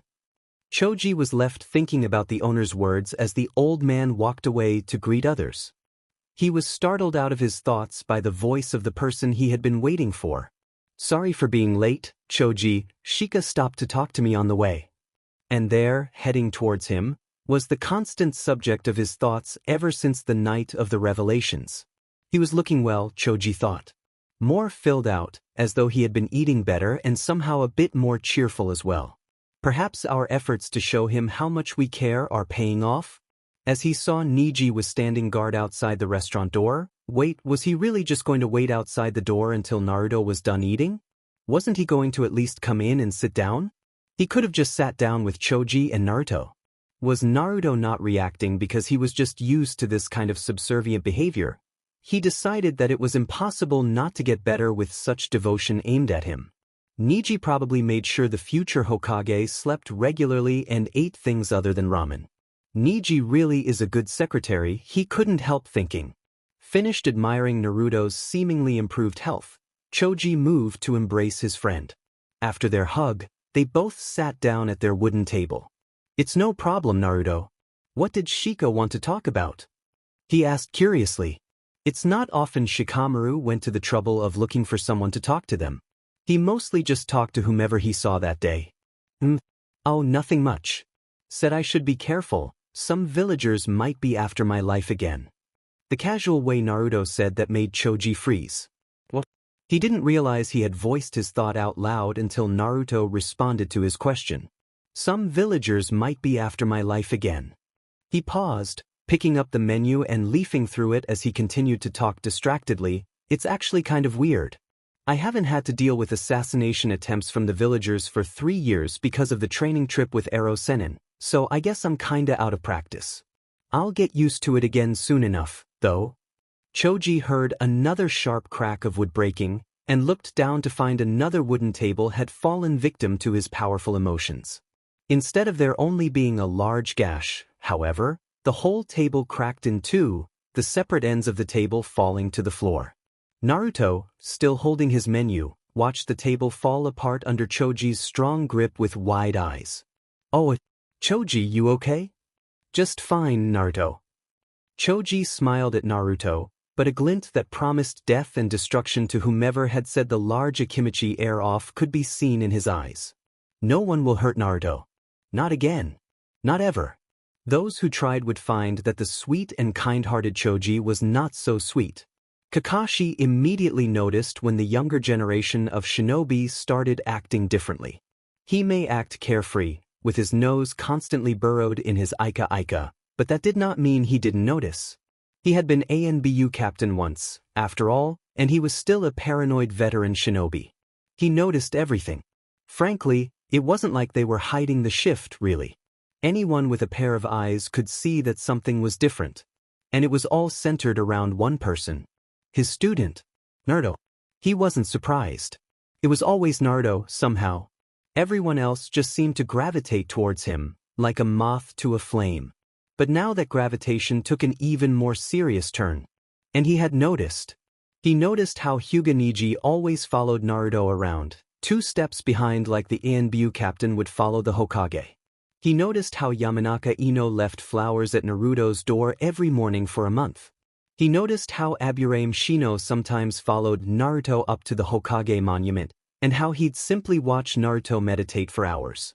He noticed how Akimichi Choji invited Naruto out to lunch more often, and occasionally brought him homemade bentos. He noticed how Inuzuka Kiba took every opportunity available to hug Naruto or touch him in some friendly way, so much so that Kakashi could constantly smell him on his student. He noticed how Hyuga Hinata no longer seemed quite so prone to fainting around Naruto, instead finding a renewed determination to maintain a steady conversation with him regularly. He noticed how Tenten took to caressing her weapons while in the company of certain civilians and Naruto. He noticed how Sakura punched Naruto less, and how she was prone to the occasional bout of depression. He noticed how Guy's weird mini-clone shouted Naruto's name to the horizon every time he did one of his inhuman exercises. And he noticed how Nara Shikamaru could often be found hanging around Naruto, gazing at clouds together, talking, playing shogi, or, when alone, talking in whispered voices to random civilians around the village. And all of this was weird. Yet no matter how hard he dug, or casually eavesdropped on conversations, or asked discreet questions, he couldn't seem to find out exactly what caused this sudden change. He had even asked Naruto, who was at the center of everything, about it, but the blonde had merely shrugged and said he had no clue. They had all suddenly started acting differently overnight for no apparent reason. He would have asked the Hyuga that was constantly following his student around, but detected faint traces of animosity directed towards him. It puzzled him, but he figured he couldn't be bothered to actually ask. Yet the issue still nagged at him, and he kept expecting something to happen. So he was not entirely surprised when the Hokage summoned him to her office. Immediately upon arrival to the Hokage's office, through the window of course, Kakashi noted several things. The drapes were pulled to block the sunlight and give the office a stagnant, dark feeling. The desk was even messier than usual. There was more alcohol than usual, which was quite a feat. Shizun wasn't there to berate her master for her drinking and to get her back to her paperwork. But the most discernible difference was the Hokage herself. Tsunade looked like she had aged 100 years. There were dark bags under her eyes, indicating severe lack of sleep. Wrinkles had appeared on her face, suggesting intense worry. Gloom seemed to latch onto her and refuse to let go. She looked like she bore the weight of the world upon her shoulders. Kakashi immediately feared the worst. Were they about to go to war? He hadn't heard even a whisper about war. Surely there would have been some sort of indicator that he could have picked up. The village was no more tense than usual, there had been no news of enemy moves that he was aware of, none of the other elite shinobi had been acting differently. "Sit down, Kakashi," the Hokage ordered. Kakashi was momentarily stunned by how gruff Tsunade's voice was. It sounded like she had been screaming at the top of her lungs recently, or crying. Kakashi raised his eyebrows. A ninja didn't normally sit down in his Hokage's office, especially if said Hokage was about to tell him they were going to war. Point being, there was only the Hokage chair in the room, and it was currently being occupied by the Hokage herself. seeming to realize this herself, and how out of it was she if she hadn't noticed the lack of a second chair? She called. Shizun. He turned to see Tsunade's dark-haired secretary effortlessly bring in a chair. She, too, seemed to have aged enormously since he last saw her. The energy and goodwill he had come to associate with her and her pig was gone, replaced by the same moroseness evident in their Hokage. "Sheet, we really might be going to war," Kakashi concluded. "That or someone close to both of them has died." "Sit down," Tsunade repeated. He did. Then, as though broaching a matter of great importance, she started. "What do you know of Naruto's childhood?" Kakashi was confused. This wasn't the announcement of war and impending death and destruction he had been expecting. What did Naruto's childhood have to do with this? "Judging from your expression, not much." Tsunade continued. She laughed bitterly. "You might be as clueless as the rest of us." Then her face shut down. "No.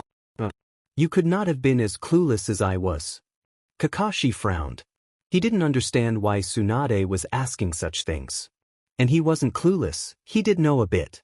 He had checked up on his sensei's son a few times as an ANBU, after all. Not enormously, but enough to know some things. I know that he lived alone at a young age as I did. He spent most of his time playing pranks and skipping the academy. It was a mostly happy, if irresponsible, childhood. Tsunade heaved a world-weary sigh. She looked him in the eye, as though she was going to impart some dreadful secret unto the silver-haired shinobi that would change his life forever. There was a measure of pity in her eyes that discomfited Kakashi. He was not used to being pitied. It was not a happy childhood. Kakashi opened his mouth to refute, to tell her of how Naruto always smiled as a kid, how he was a hyperactive bundle of excitement and joy, how he had seen all of this himself, when she continued. "Naruto thinks he's expendable."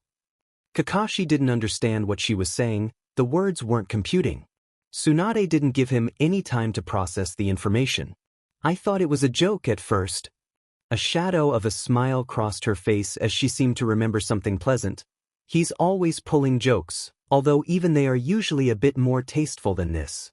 The hint of a smile quickly disappeared and the melancholic air evaporated to be replaced with a heavy severity Kakashi had only heard during tragedies. But then I noticed the sincerity in his voice. When she looked at him, her eyes were haunted, and there was a sheen of wetness that was barely detectable. Tsunade looked into his uncovered eye, and there was such sadness in hers that Kakashi could hardly breathe. "Kakashi, he believes it. From the bottom of his heart, he believes it's all right for him to die." Tsunade started speaking more rapidly now, as though saying it faster would make it be over faster, or perhaps she was close to hysteria. "He believes that no one would be upset over his death. What? He believes he is unloved. He believes he is worthless. Impossible. He called himself an unwanted demon brat." Tsunade gave him a look so full of helplessness Kakashi didn't know what to do. When I asked him who called him that, who would have dared say it so much and so frequently that he believed that horrible lie truly and completely? You know what he said? It was all Kakashi could do to shake his head no. He told me, "Everyone, Bachan." As though it were the most obvious thing in the world.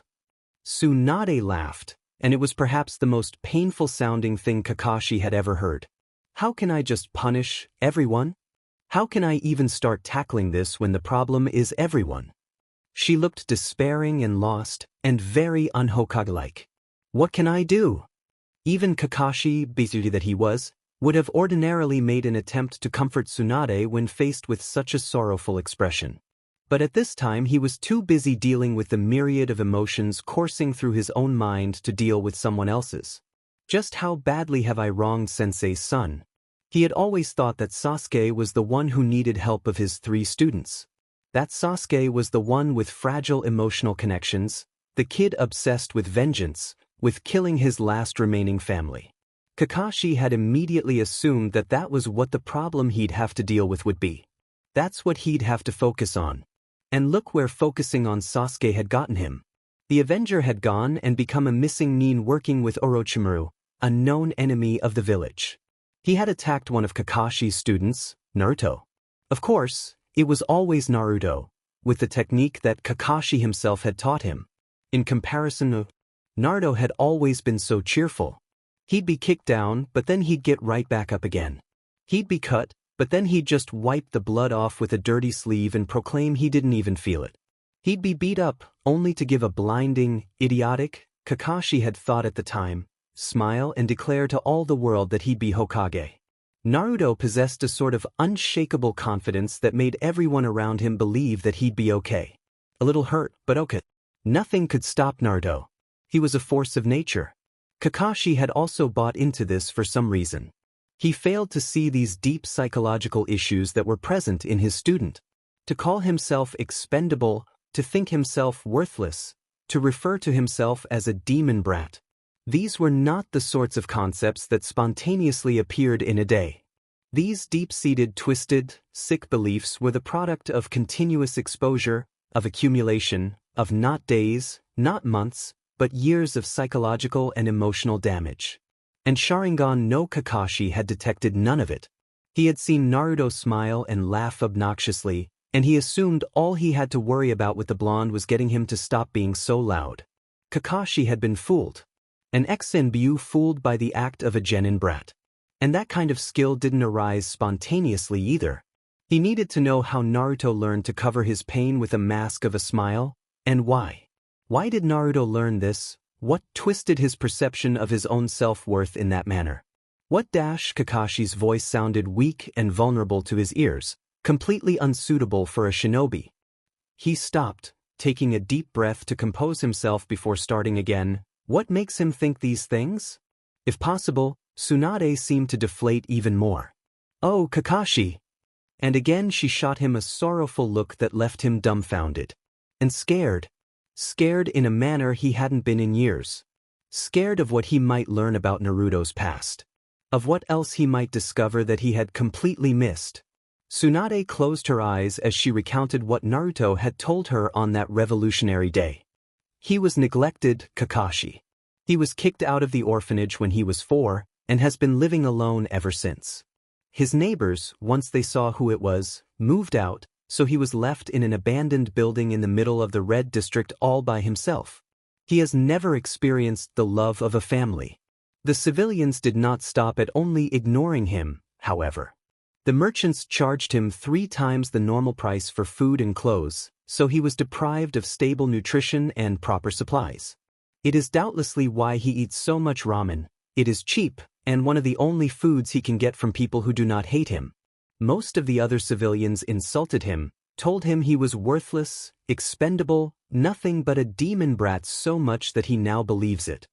Rage and sorrow fought a fierce battle for dominance inside Tsunade, both bleeding into her voice at different times. It is all he ever knew. We may think him invincible and untouchable now, but he was just a child. For him, such rejection was normal. He grew up thinking that he could die the next day and people wouldn't care. No, that they'd celebrate. What does that do to the mind of a child? How does that change them? With every word Kakashi felt a piece of him die. Distractedly, he observed that his hands were faintly trembling by the end of Tsunade's speech, and he was numb all over. But the worst was perhaps yet to come. And he was attacked. To this, Kakashi's numbness abated slightly and he looked up, alarmed. Several times a year, there'd be an assassination attempt to kill the demon scum, and always at least one on his birthday. The civilians would get in groups and try to kill him. He laughed about it when he told me. Said that the only reason he didn't have scars was because of his regenerative powers. Tsunade had a haunted look in her eyes, as though she were imagining the horrifying scenario. He probably only survived due to the fox inside him. Never thought the day would come where I would be thankful the demon was put inside Naruto. Tsunade sombered once more. His birthday presents were blood and pain. And always rejection. It's a miracle the boy has become the person he is today, isn't it? Tsunade looked at Kakashi for agreement, only to find him frozen in place. Kakashi was horrified. He had failed. He had not realized what was happening to Naruto, to his student, to his sensei's son, to the only family, blood-related or otherwise, he had left. Naruto had been suffering, and he had seen nothing. Kakashi had seen his old team in Naruto's. He saw himself in Sasuke, the stoic prodigy child with stunted emotions. He saw Rin in Sakura, as the girl with a hopeless crush on the prodigy and who was crushed on by the dead last in turn. Worst of all was Naruto. Naruto was a cruel combination of Obito, as the cheerful dead last who was always foolishly competing with the team prodigy, and Minato-sensei, as the physical blonde and blue-eyed copy of his father figure. It only got worse as Kakashi got to know Naruto better and more of Minato's traits appeared. His charisma, his ingenuity, his leadership skills. Was that why he had avoided Sakura and Naruto so much in favor of Sasuke? Because they reminded him of the team he had slowly learned to love and then failed to save? The teammates that were both dead because of him? Had he truly allowed his past to influence his perception like this? He should have spent more time with Naruto, should have looked deeper to understand him better. He, who always told others to look underneath the underneath, had maintained a painfully shallow view of his students. He had been afraid of them, of their resemblance to his old team, and so effed everything up. How did he not notice the neglect? The abuse? The assassination attempts? There had been days that Naruto had been quieter than usual, but he had simply dismissed it as stomach pains. There had been days where he noticed that Naruto was thinner and shorter than he should be for his age, but he had dismissed it as the boy's unwillingness to eat anything other than ramen. There had been days where the boy looked at him with such longing for a connection, a friend amongst a team that either rejected him or incessantly insulted him, and Kakashi had taken a look at familiar deep cerulean eyes and run away. Because Kakashi was a coward. Naruto had suffered for years because Kakashi was an absolute coward. He might never be able to face Minato-sensei again. No, that was true. But that wasn't what was most important. Most importantly, he might never be able to face Naruto again. The amazing, selfless boy who still called him sensei. The person who was his family, whether the blonde knew it or not. The person who kept that small shred of compassion he had still alive. The person who inspired him every day with his words and his actions that inadvertently affected hundreds of others. Kakashi cursed inside his mind. In a rare show of weakness, he burrowed his face into his hands, palms pressed tightly to his eyes that were suspiciously wet. I really effed this up.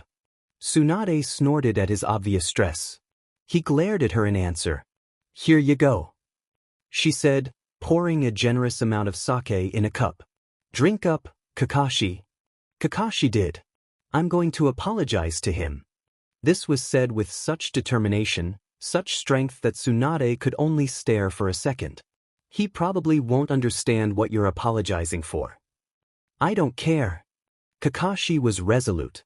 I'll apologize, and then I'll spend the rest of my life atoning. Kakashi stood up from his chair, fists clenched. I'll support him in whatever he does, whether it's ramen chef or Hokage. I'll be a real teacher and teach him everything I can. I'll show him how much I care. I'll show him that he is everything but expendable, that he is worth the world to me, to us, that he is irreplaceable and that I was a fool for not making sure he knew earlier. And then I'll rip the BSTRDS responsible apart. The end of his sentence had become little more than a snarl, but Tsunade understood and was comforted. Kakashi understood and would help Naruto believe in his own importance again. Together with the rest of the Rookie Nine, surely they'd be able to make a difference. There was a knock on the office door. What is it? Tsunade shouted. Nara Shikamura opened the door to the Hokage's office and entered with quick steps that were uncharacteristic of him and his clan. What? This isn't a good time. All she wanted to do was drink and find the BSTRDS responsible for making her Naruto suffer for so long. I've got information you'll want to know. He replied, face stoic and posture straight. I have reason to believe that there is a plot to kill Naruto in Konoha. Kakashi gave a bloodthirsty grin. Tenten didn't know Naruto as well as the others. She hadn't fought him like Neji, hadn't declared him her rival like Lee, and she hadn't spent her academy years with him like the rest of the genin. She did know some things though. She knew he was an orphan. She knew he loved ramen. She knew he wanted to become Hokage. She knew he was much more powerful than he seemed. She knew he had played an instrumental part in stopping the invasion of Konoha. She knew he had been betrayed by a teammate. She knew he would do anything for his friends. She knew he didn't bully Lee or belittle him. She knew he was the one who had helped Niji from his self-destructive path, when all of her continuous efforts had achieved nothing.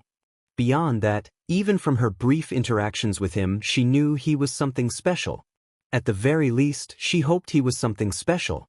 Niji had been stalking the poor boy as, if not more, efficiently than his cousin ever had. She even thought that Hinata might get jealous soon. She couldn't really blame Niji though. There was just something about Naruto. A strange sort of magnetism that sucked you in and charmed you until you never wanted to leave again. Whenever Tenten saw the blonde, she felt an inexplicable attraction. It was not a romantic attraction, but rather a sort of natural pull to simply be near him, to talk with him, to laugh with him, to preserve his smile. An unfamiliar yet urgent need to be a part of his life, an instinct that told her that being his friend was the greatest reward she could ever have, that this was something special. Something she couldn't let go of. Something she should treasure. As she spent more time with him, she learned more. She learned his laugh was contagious. She learned his smile had a radiance that warmed any who were near it. She learned his sky-blue eyes had the uncanny ability to shine with such earnestness it left the viewer dazed for a few seconds. She learned he was absurdly loyal, absurdly trustworthy, and absurdly inspiring in times of crisis. And just absurd in general. She learned that someday, maybe she wouldn't mind calling him Hokage. So when she found out about his non-existent sense of self-worth and his past abuses as a child, she was not as devastated as Hinata and Choji, not as shocked as Kiba and Lee, not as wrought with guilt as Ino and Sakura, not as overtaken by all-encompassing fury as Niji and Shikamaru, but she was pretty damn instead. Because she liked Naruto. More specifically, she liked him happy, laughing, and most certainly alive. And she really didn't like the BSRDS who made him think it was okay for him to be anything otherwise. Hearing everything he went through had been like having a bucket of ice-cold water dumped over her face. And not just ice-cold water, but ice-cold water with a few large chunks of ice still in it, that hurt and bruised your head when the bucket was dumped. Chunks of ice that happened to be shaped as extremely sharp and deadly needles that pierced your skin straight to your heart, impaling the organ and making all the blood in your body turn to frost until all you can do is breathe shallowly and hope it passes soon. You know, that kind of feeling. She figured, since it was those BSRD villagers' fault anyway for making her feel like that, she'd repay the service tenfold. She was a weapons mistress.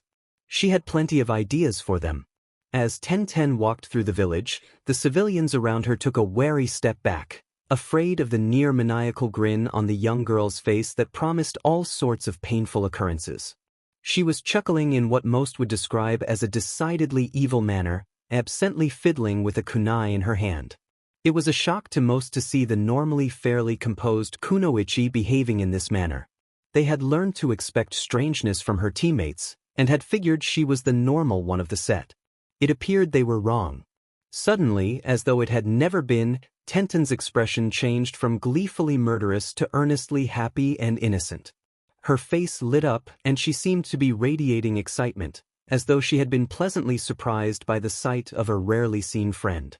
The onlookers could only shudder at the sudden change in expression, and some wondered whether they had imagined the entire thing. Looking to see what had caused the sudden mood shift, the villagers collectively sneered. There, walking through the village as though he hadn't a care in the world and with his back turned to them was the demon brat. And so came the automatic response at the sight. It's disgusting how that creature is allowed to roam the village freely like this. One of the villagers snarled to the person next to him, revulsion and hatred all too evident in his voice. Did you see how it's walking around with others these days? The ninjas are treating it like a FNG person now. Another growled. He spit onto the pavement, as though needing the physical demonstration to express his disgust.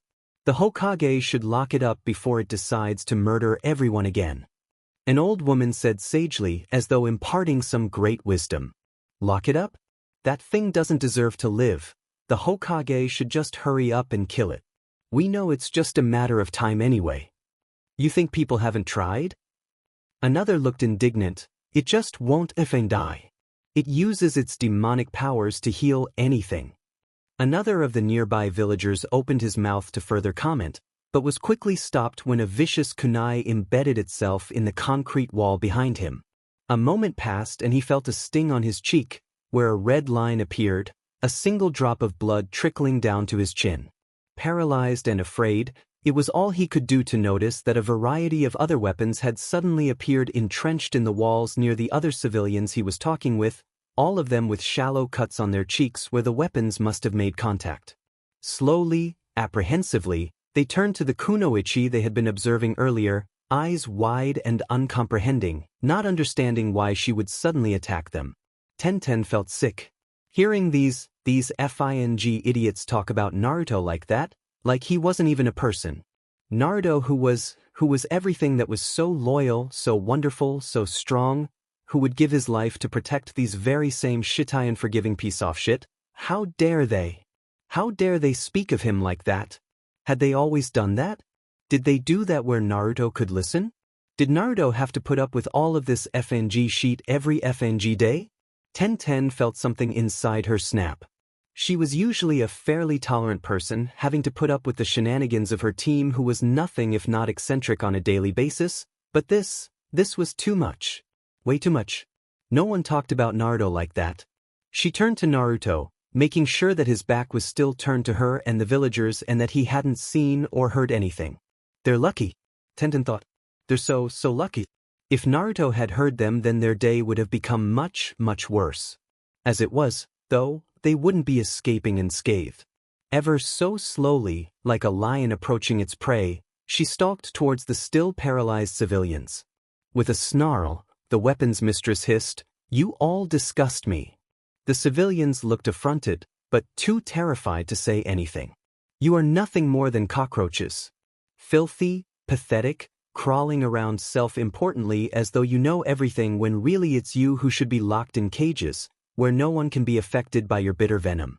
It's you who should be killed for all of your ignorance and cruelty. So, the demon brat really is planning on killing all of us.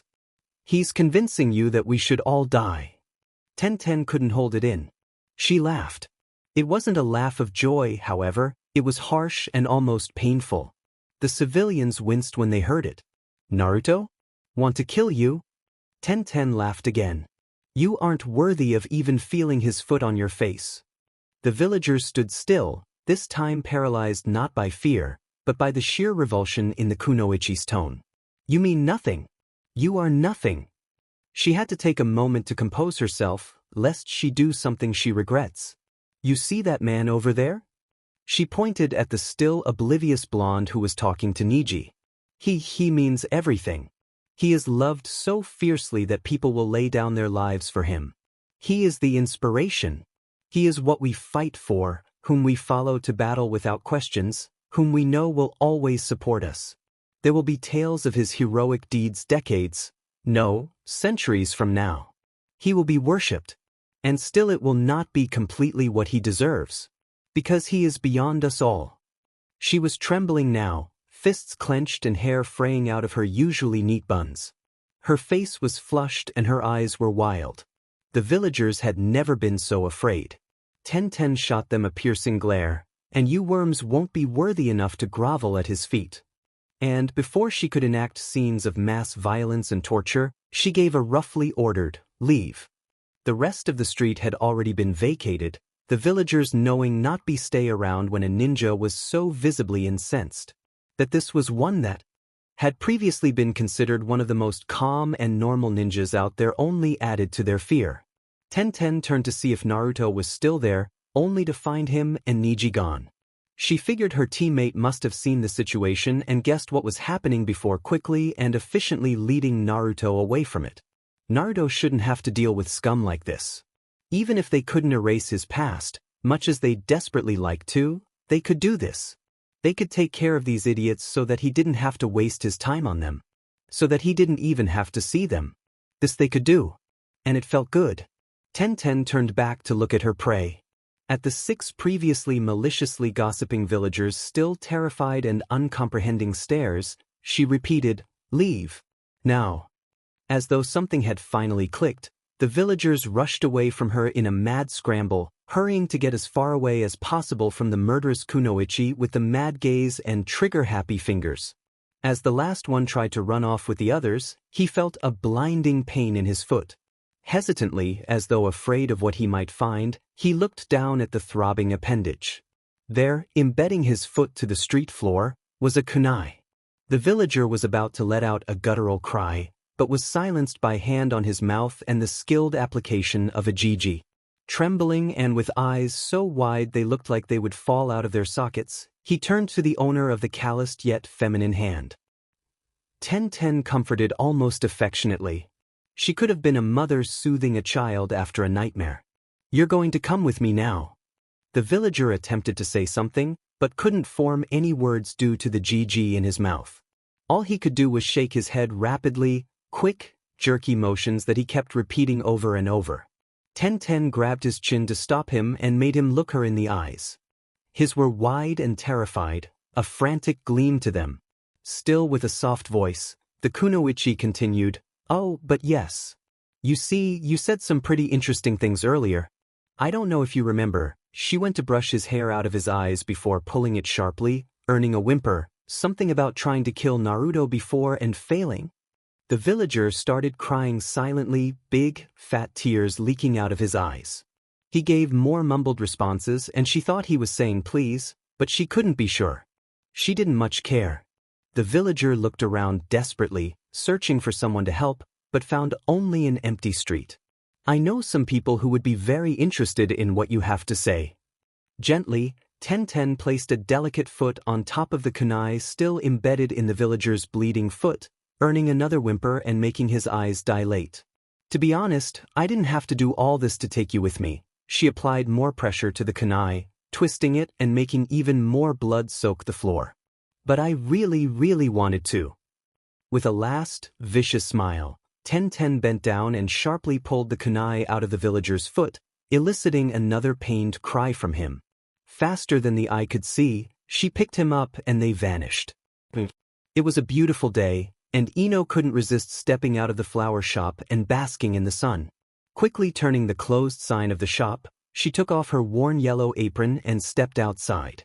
She figured the shop wouldn't miss her much if she just left for a few hours. She spent most of her time at the torture and investigation department nowadays anyway.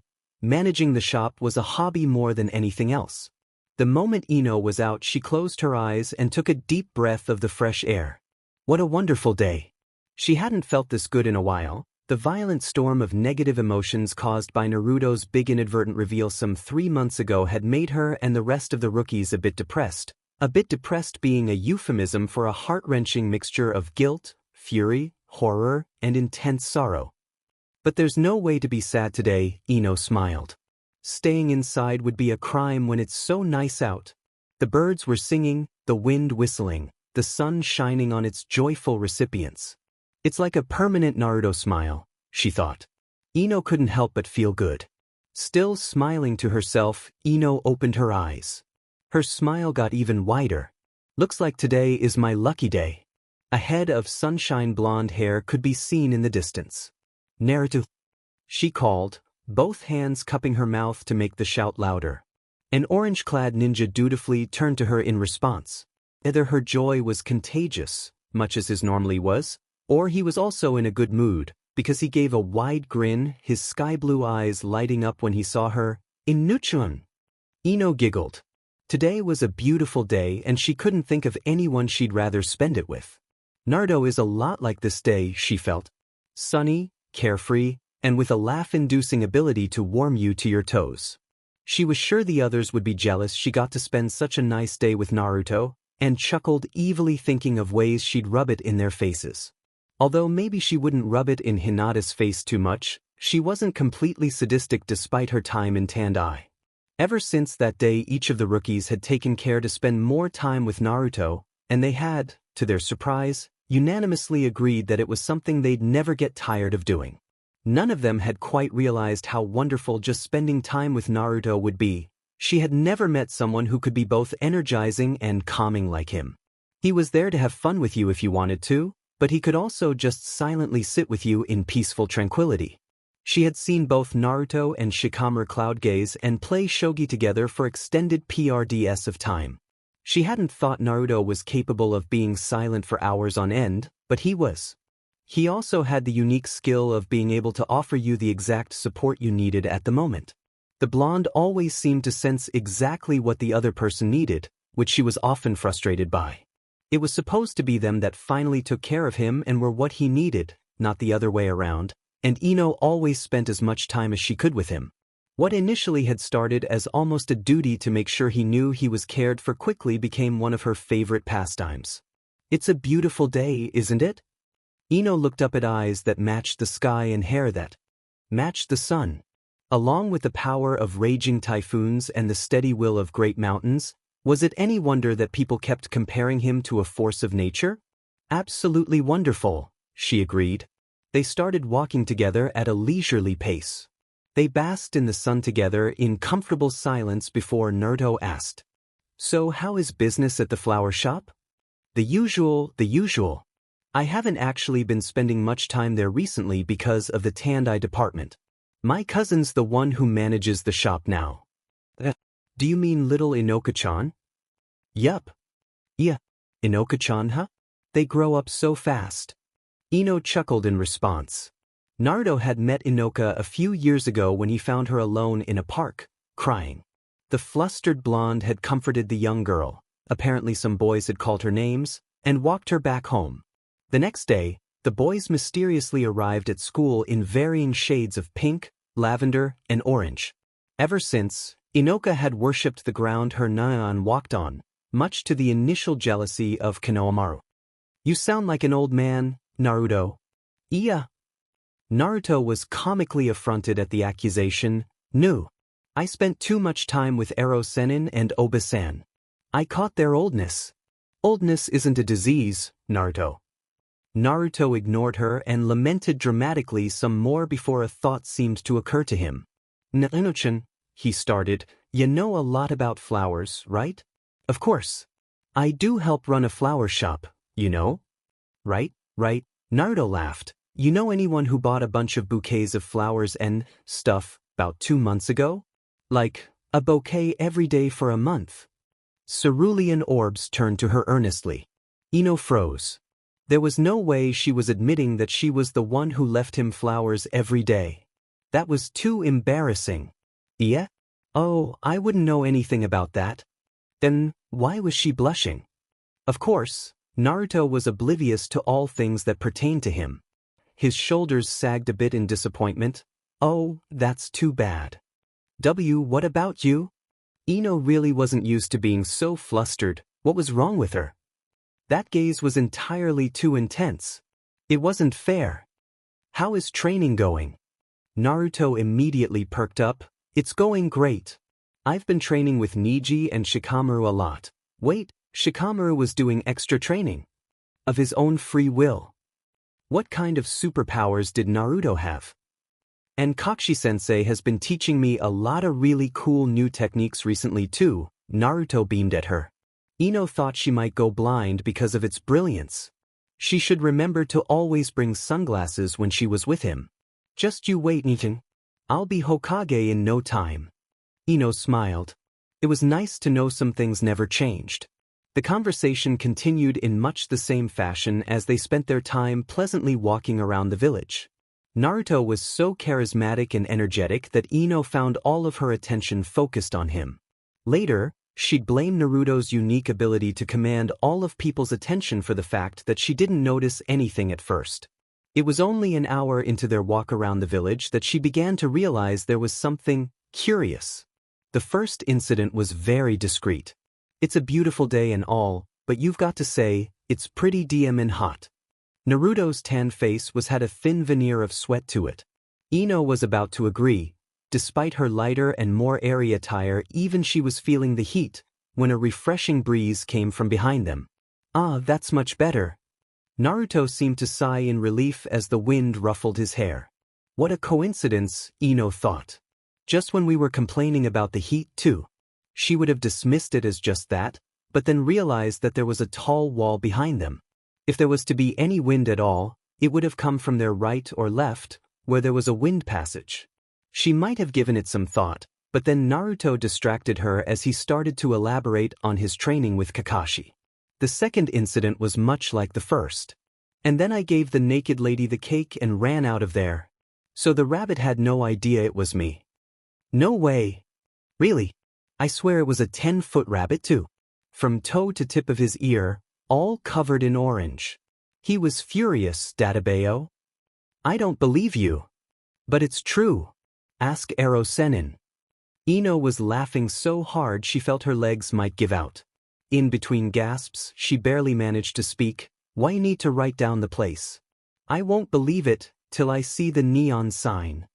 Naruto grinned at her, and this was enough to send her into uncontrollable fits of laughter again.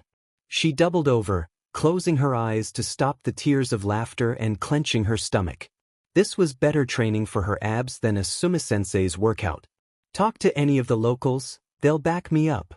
When Ino finally managed to get herself back under control, wiping the tears from her eyes, she paused. Naruto had a sketchpad and an already inked brush out, writing down the name of the restaurant it all took place at in surprisingly good calligraphy. The surprise form this was enough to give Ino a much-needed respite from her hilarity. Since when is Naruto the kind of person who walks around with a sketchpad and an ink brush? Ino wondered. And where did he get the ink to dip his brush in? But before Ino could ask, Naruto was finished writing, handing her the piece of paper, and had started another story of his adventures with the toad Sannin. Momentarily, Ino was bent over again, trying and failing to stop herself from laughing her eyes out as they continued walking. In the third incident, Ino grew paranoid. As they were walking, Naruto's stomach gave a loud rumble. Ino turned to him, a knowing smile ready to form at her lips and a tease at the tip of her tongue, when she saw a bizarre sight. Naruto held a bowl of what appeared to be roasted vegetables and beef, still visibly steaming in his left hand, chopsticks in his right. Ino gaped at the bowl. That wasn't there 2 seconds ago, was it? With a disgruntled but resigned expression, Naruto gingerly picked up one of the vegetables and started eating. I thought you didn't like vegetables.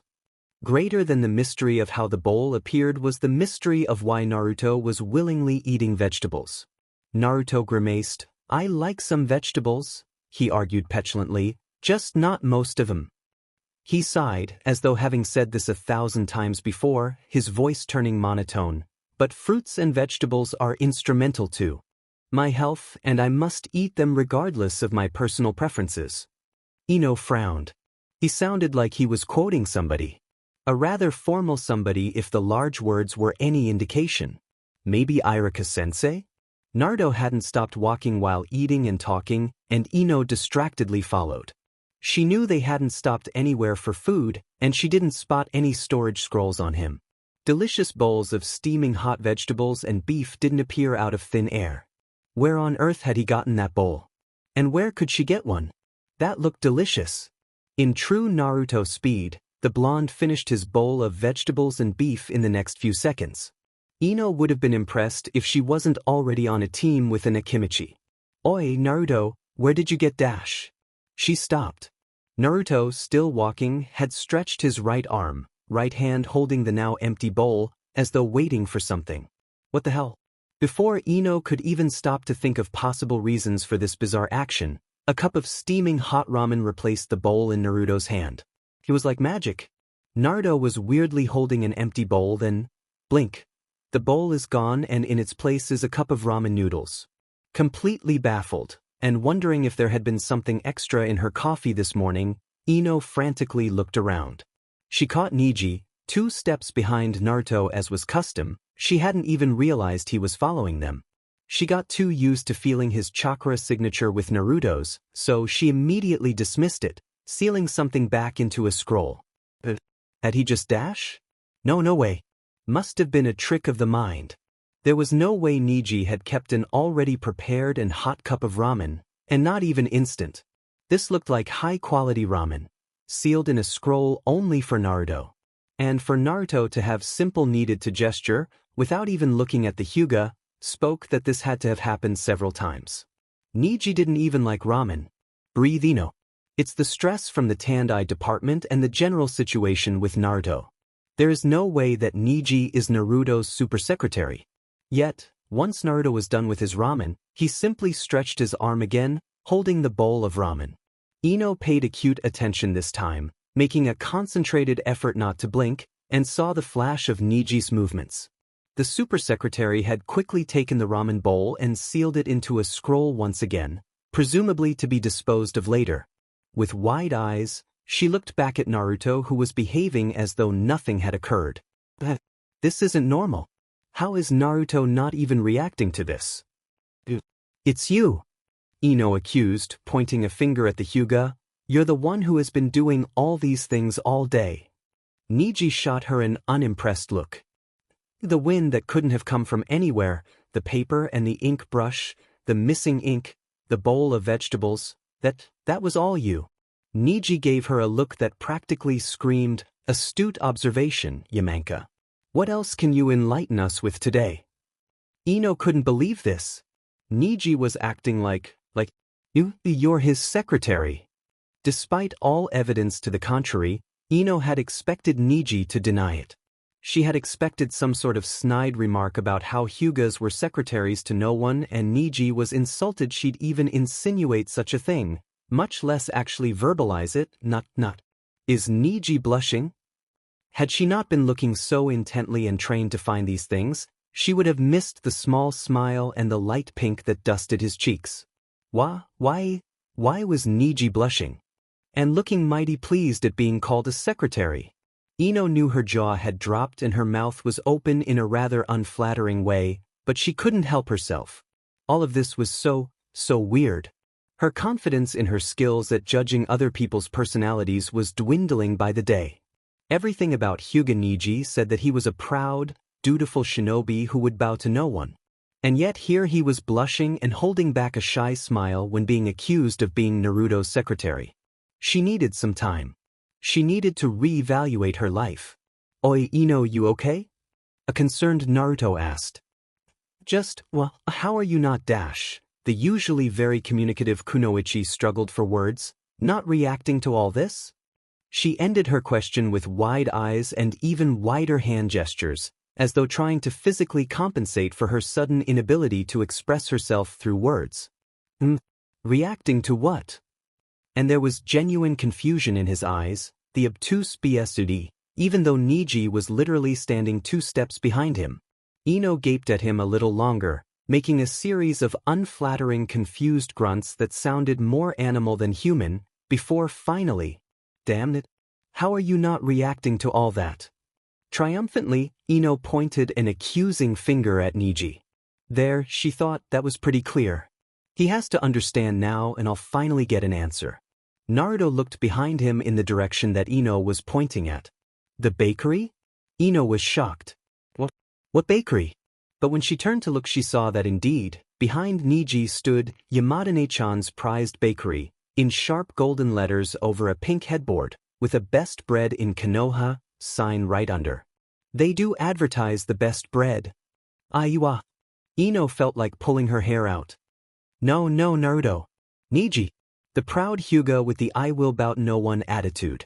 How are you not reacting to dash? She struggled for words. Trust it was Naruto that would make her suddenly speechless. She'd have to keep this hidden from Shikamaru. He'd probably start calling Naruto-sensei and ask the blonde to teach him how to silence her like this. To Niji's super secretariness? Naruto was taken aback by her vehemence by the end. Super secretariness? This was like pulling teeth. No, she had done that at Tandai. This was way harder than just pulling teeth. He creates wind when you're hot. He gives you paper and brushes and ink when you need to write something. He stores vegetable bowls and your favorite ramen for when you're hungry. Niji is your super secretary. Ino was out of breath and practically yelling by the end. Naruto looked deep in thought. What are you saying? He's not my super secretary, Ino. Niji's my friend. He gave her a pointed look at this, as though emphasizing this last part. But Niji is definitely super. He always has everything I need, and he makes sure I get to everything on time. Naruto turned to smile gratefully at Niji, who couldn't hide a pleased flush. I don't know what I'd do without him. I don't even remember what life was like before he started accompanying me everywhere. But he follows you around everywhere. He accompanies me and keeps track of your appointments. His memory is simply better than mine and gives you stuff you need. He always carries a lot of stuff around anyway, so there's no harm in lending me some if I need it. Which he just happened to start carrying around once he started following you. Accompanying, and I don't know when he started carrying all this stuff. And I bet he teaches you calligraphy too. He insists it's an important skill for a Hokage to have. And stores vegetable bowls for you. He's concerned about my health, just as I am for his. And stores piping hot ramen cups for you. Like I said, he carries around a lot of stuff. Which he doesn't even like. Well, no one is perfect. Even Niji is allowed to dislike ramen. All this without you even having to ask. Niji understand me very well. Ino was speechless. She wasn't sure what was more shocking. Niji being Naruto's super secretary or Naruto's apparent utter denial about it. There was one thing she was sure of, however. Damn it, I wish I had a super secretary.